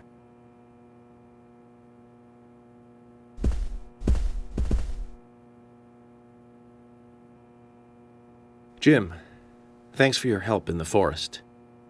How are Isaac and Isaiah? They're fine. They really seem to love their grandpa. Well, I guess they do, son. I want to keep them away from the filth of the material world as much as I can. Their mother agrees, which is why she lets me take care of them so often. And that's why I want you to solve this case quickly and go home. Those rumors about that scar of yours do more damage than good around here. I guess I reek of the material world, don't I? I have to in order to do my job. But I understand what you mean. I'd think the same if I was born in a place like this, Zach.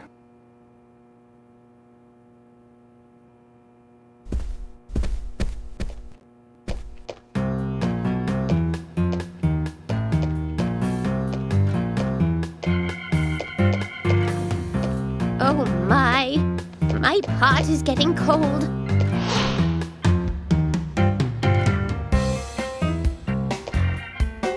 Hey, mister, my pot is getting cold. You are... who? What are you saying? I'm Sigourney. Sigourney. Sigourney. Okay. Now, what is the matter? Can you explain? No time for chatting. I need to hurry. My pot is getting colder. Oh, you're useless.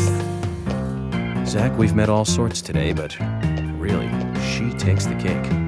Amazing.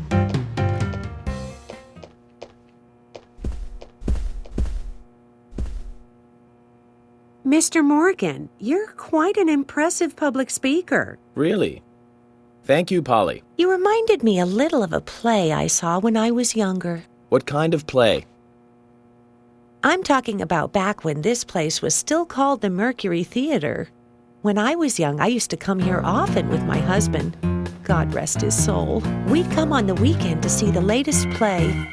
He'd always pretend to be uninterested, but I could tell he was excited inside. He was just one of those kind of guys, really, thinking about it now. Really, Polly? So what's your favorite play? Oh, well, I like so many. There was one in particular, but I can't recall the name anymore. Oh, it was a very famous one, too. Something by Shakespeare? Oh,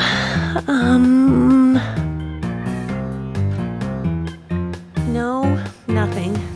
One more bell that doesn't ring anymore. I've always been forgetful about the plays we used to see anyway. Oh, and my husband would get angry at me for forgetting what we saw. He'd go on for hours retelling what the play was about. His eyes were so sparkling, like a happy young boy. I see. So, what's your favorite play? Oh, I almost forgot, Mr. Morgan. We're going to have another guest soon. I have to get back and get things ready. Sorry for having to hurry away. I'll see you back at the hotel. Zach, I think she could embarrass the toughest of the FBI's interrogators. She successfully avoided answering my question, Zach. Amazing.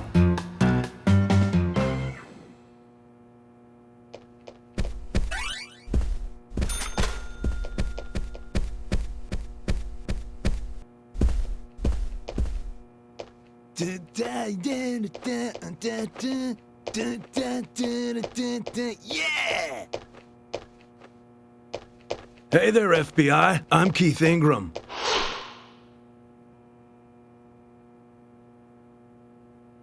FBI Special Agent Francis York Morgan.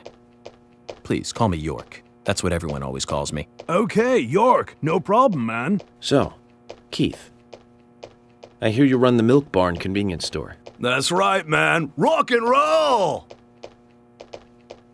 Do you sell raincoats there by any chance?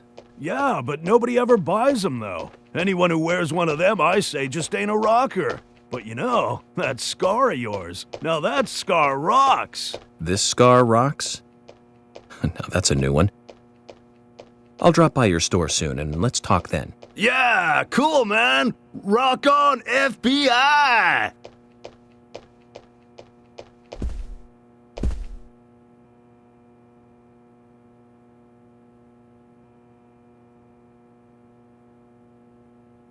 Isaac and Isaiah's mother? Yes, I'm Lily.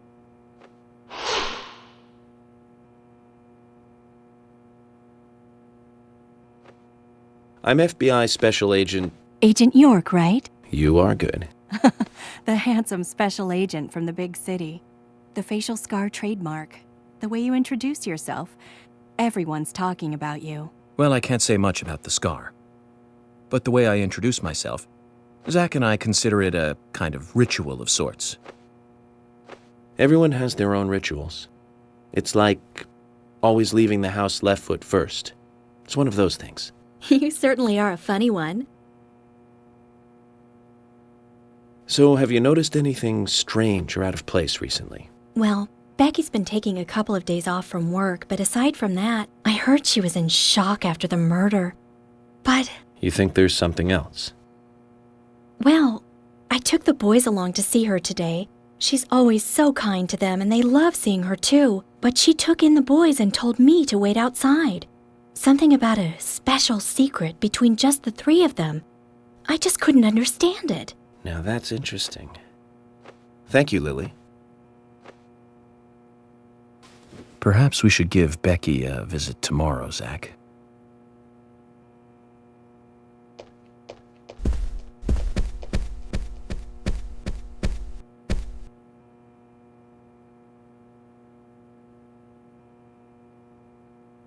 I'm FBI Special Agent Francis York Morgan. Please, call me York. Wesley, owner of the gun store called Panda Bear. People around here call me the gunsmith.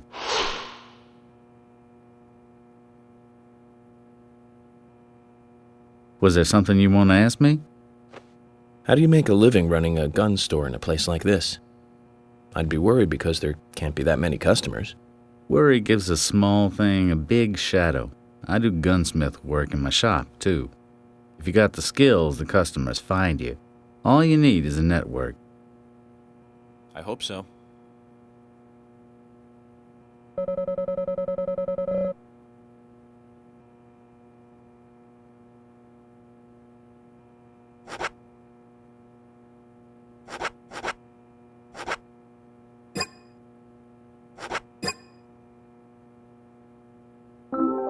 You've got quite a selection here.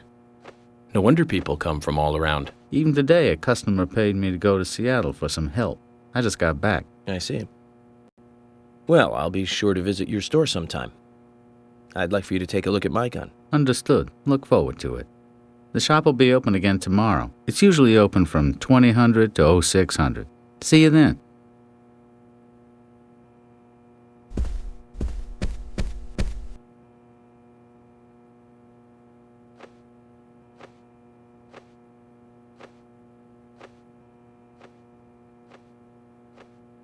I'm U.S. Special Agent Francis York Morgan. I presume you are the owner of the diner that Anna worked at? That's right.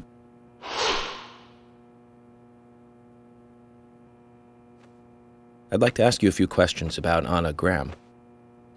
Did you notice anything strange about her prior to the incident? Nick, are you hiding something? No, nothing. You sure? I'm sorry, but I don't like repeating myself.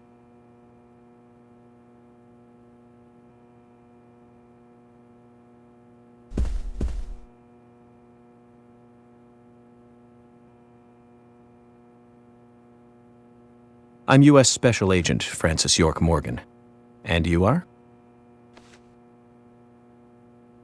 Olivia, Nick's wife.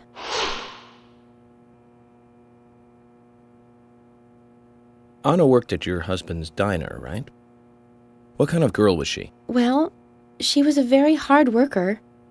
A nice girl. Did you ever see her acting strange? Well, not really. But there was one thing. Well, you see, the diner closes when it rains. Many shops do that around here, as you might have heard.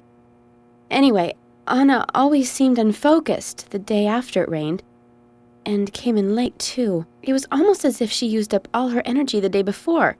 Come to think of it, that was really strange. Did that legendary monster really kill her? It wasn't a monster. Just a criminal. criminal I'm going to catch and bring to justice.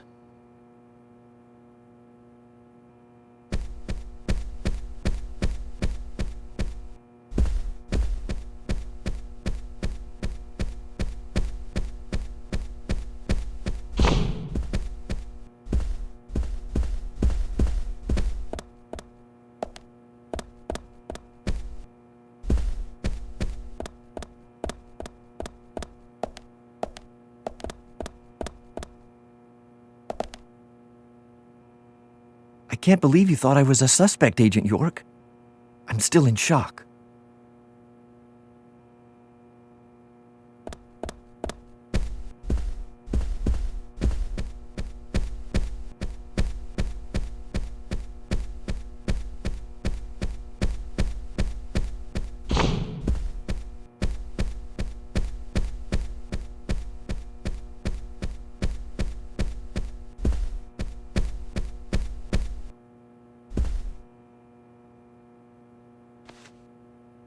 Good evening, Agent.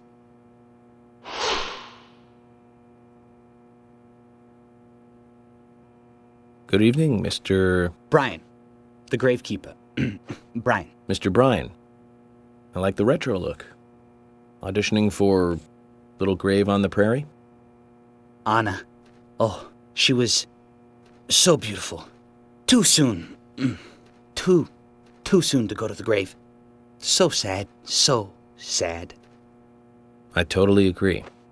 That's why I'm here, looking for the one who did it. Were you close to her? Anna, her smile, so warm. Anna, blonde hair, so bright.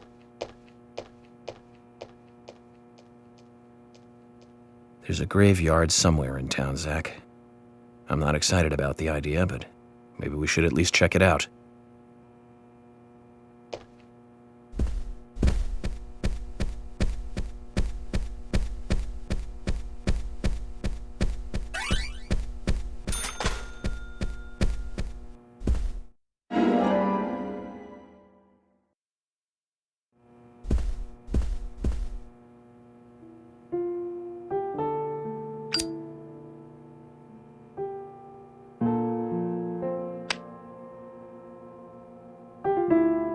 Anna was an airhead. What do you mean? Are you saying she was killed because she was an airhead? Or are you saying that she was an airhead for being killed? I'm sure she's still an airhead, even in heaven. She changed her hair every day. If she lost a pound, she'd be ecstatic. Gain one, and she'd almost be in tears. She broke many, many plates every day at the diner, and she'd always have a smile on her face. Always having fun. Everyone looked at her and knew she was a cute, adorable, loving airhead. But they would be smiling right along with her. I wouldn't be surprised if the angels smiled with her too.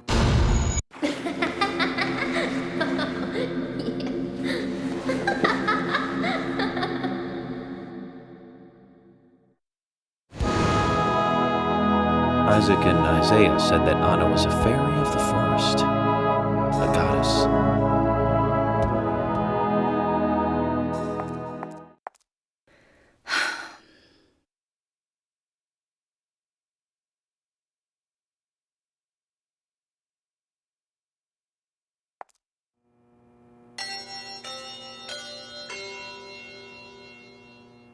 Agent Morgan, I'd like to let everyone go home now. Let's go outside.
Well then, Agent York, do you have any plans for this evening? I was going to head back to the hotel and go over my notes. I need to contact HQ and give a progress report, too.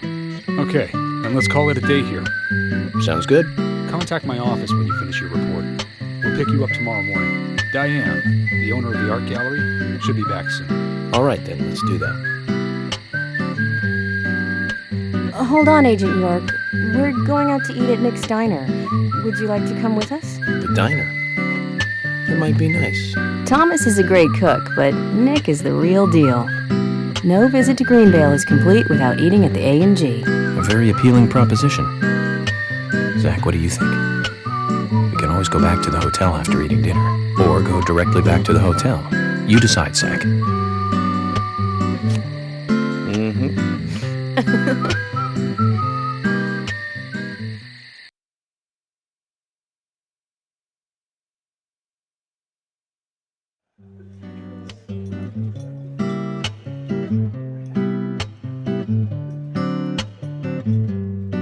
I've been sheriff here for a long time now, and this is the worst murder I've ever seen.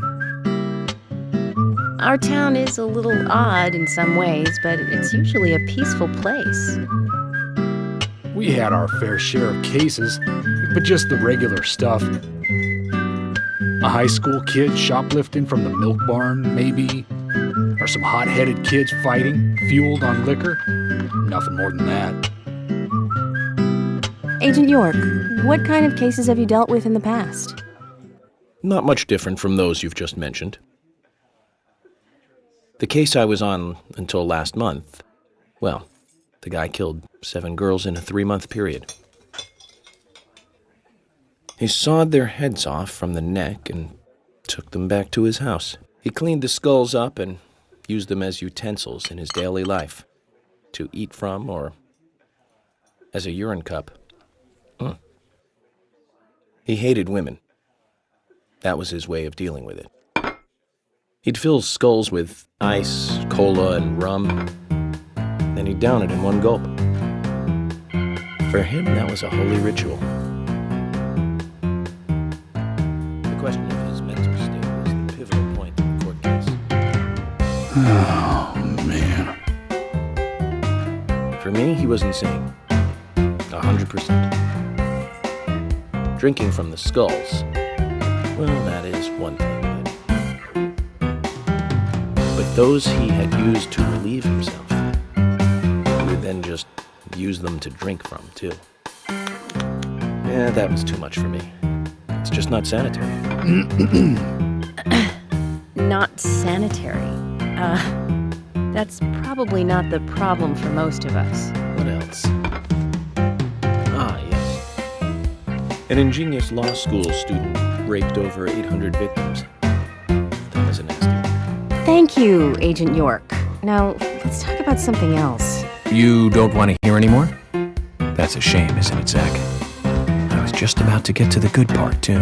Sounds like you live in a totally different world. I mean, you're like an elite agent who just jumped out from a movie or something. In your eyes, we must look like we're just playing cops and robbers. I give up. I can't compete with you. Don't say that, Emily. The cases you have solved are all full-fledged crimes. A crime is a crime. Size doesn't matter. There is no big and small. Crimes always have a criminal and a victim. No victim will ever welcome a crime, no matter what its size. So, fundamentally, there is no difference in size. Well said, Agent Morgan. We work day and night to preserve peace and order in this town. You understand that, right? Of course. But still, I don't view shoplifting and Anna's murder as the same level of crime. Me neither. I never even dreamt that such a thing could ever even happen in this town. I keep on expecting to see Anna. Here in this diner, waiting on tables.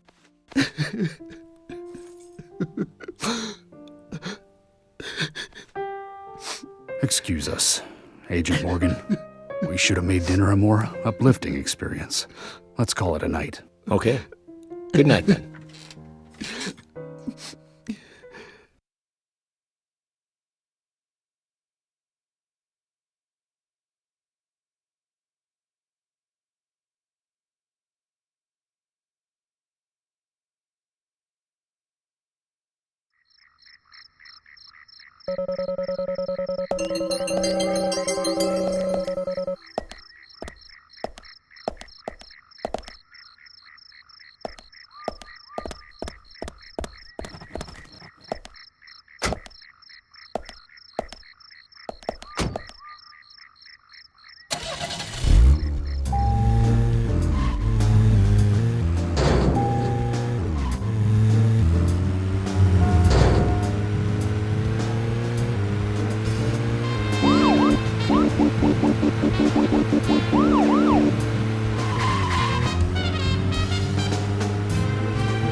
Zach, we can take a rest if you're tired.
Okay then, Zach.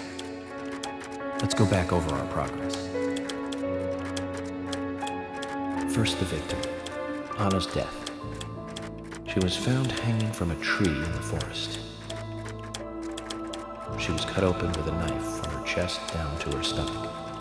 That was the direct cause of death. The strangulation marks and skull fracture were caused after death. Her tongue was also bit off, and I found something inside her mouth. Do you remember what that was, Zach?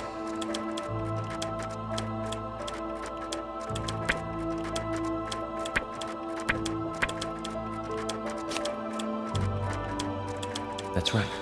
We found the same red seed in her mouth. According to Emily, it was raining when Anna was killed, but traces of tears were still evident on her face. Which means the perpetrator killed Anna under a roof in the lumber mill, and then carried her body into the woods after it stopped raining. We found numerous important pieces of evidence at the site of the crime. A total of 4 things. Knee prints in the grass, wood chip on the dust, photo of a man with a tattoo on his back, and one other thing. Do you remember what that was, Zach?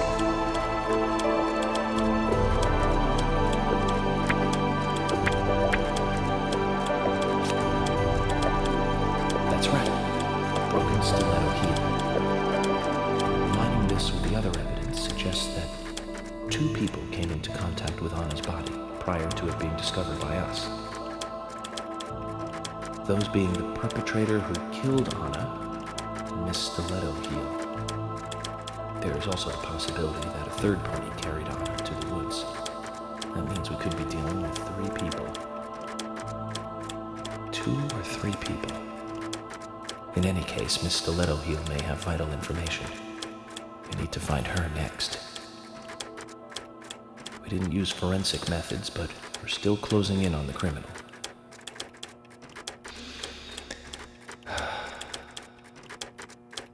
Have I forgotten anything? Ah, of course. The marks on her hand tell us that Anna was gripping something when she died.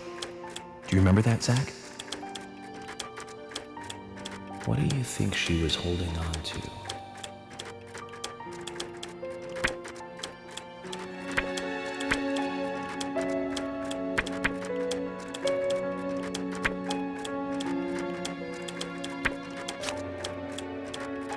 That's right. A round object. The marks on her hand suggest a peace mark. The man in the photo found in the woods had a tattoo of an upside-down peace mark on his back. These 2 could well be related. But we don't know for sure. Next, the townfolk. A few are worthy of special attention. Carol McLean, the singer and bar owner. She's Thomas's sister. Then there's Nick Cormack, the owner of the diner. Both of them seem to be hiding something. There's Diane, the owner of the art gallery, who's out of town. Then we have problematic, old, rich, and eccentric Harry. Both will be tough to crack. Well, we just have to go one by one. I've been thinking, one of the biggest rewards here is the fantastic food. Enjoying food is cultural, and yet it's also a bit uncivilized. It's interesting how good food motivates me to work harder during investigations. Oh, and on Emily's back, it was strange to me. Hey, don't take that the wrong way, Zach. I wasn't getting all excited or anything. But it did make me feel strange, nostalgic, and sad almost. It's starting to rain. I think this case may take a while.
Are you thirsty? You must be very thirsty. You only take milk with your coffee? coffee with milk. That's all.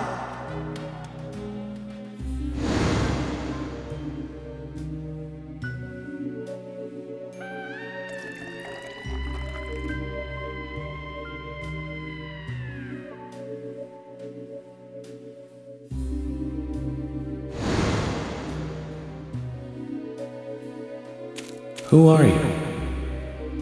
My name is Becky.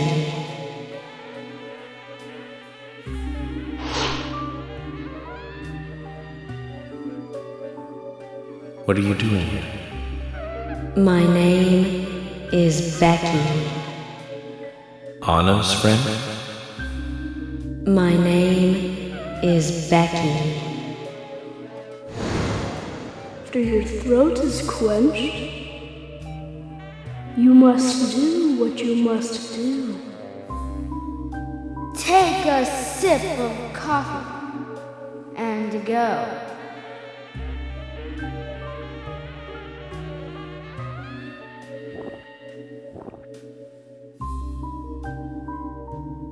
Huh?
That's me.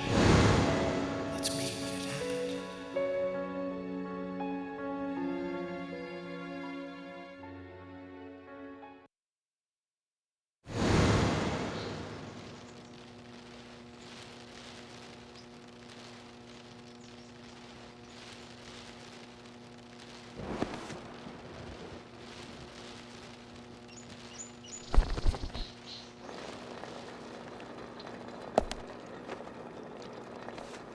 Zach, this case looks like it's directly related to us.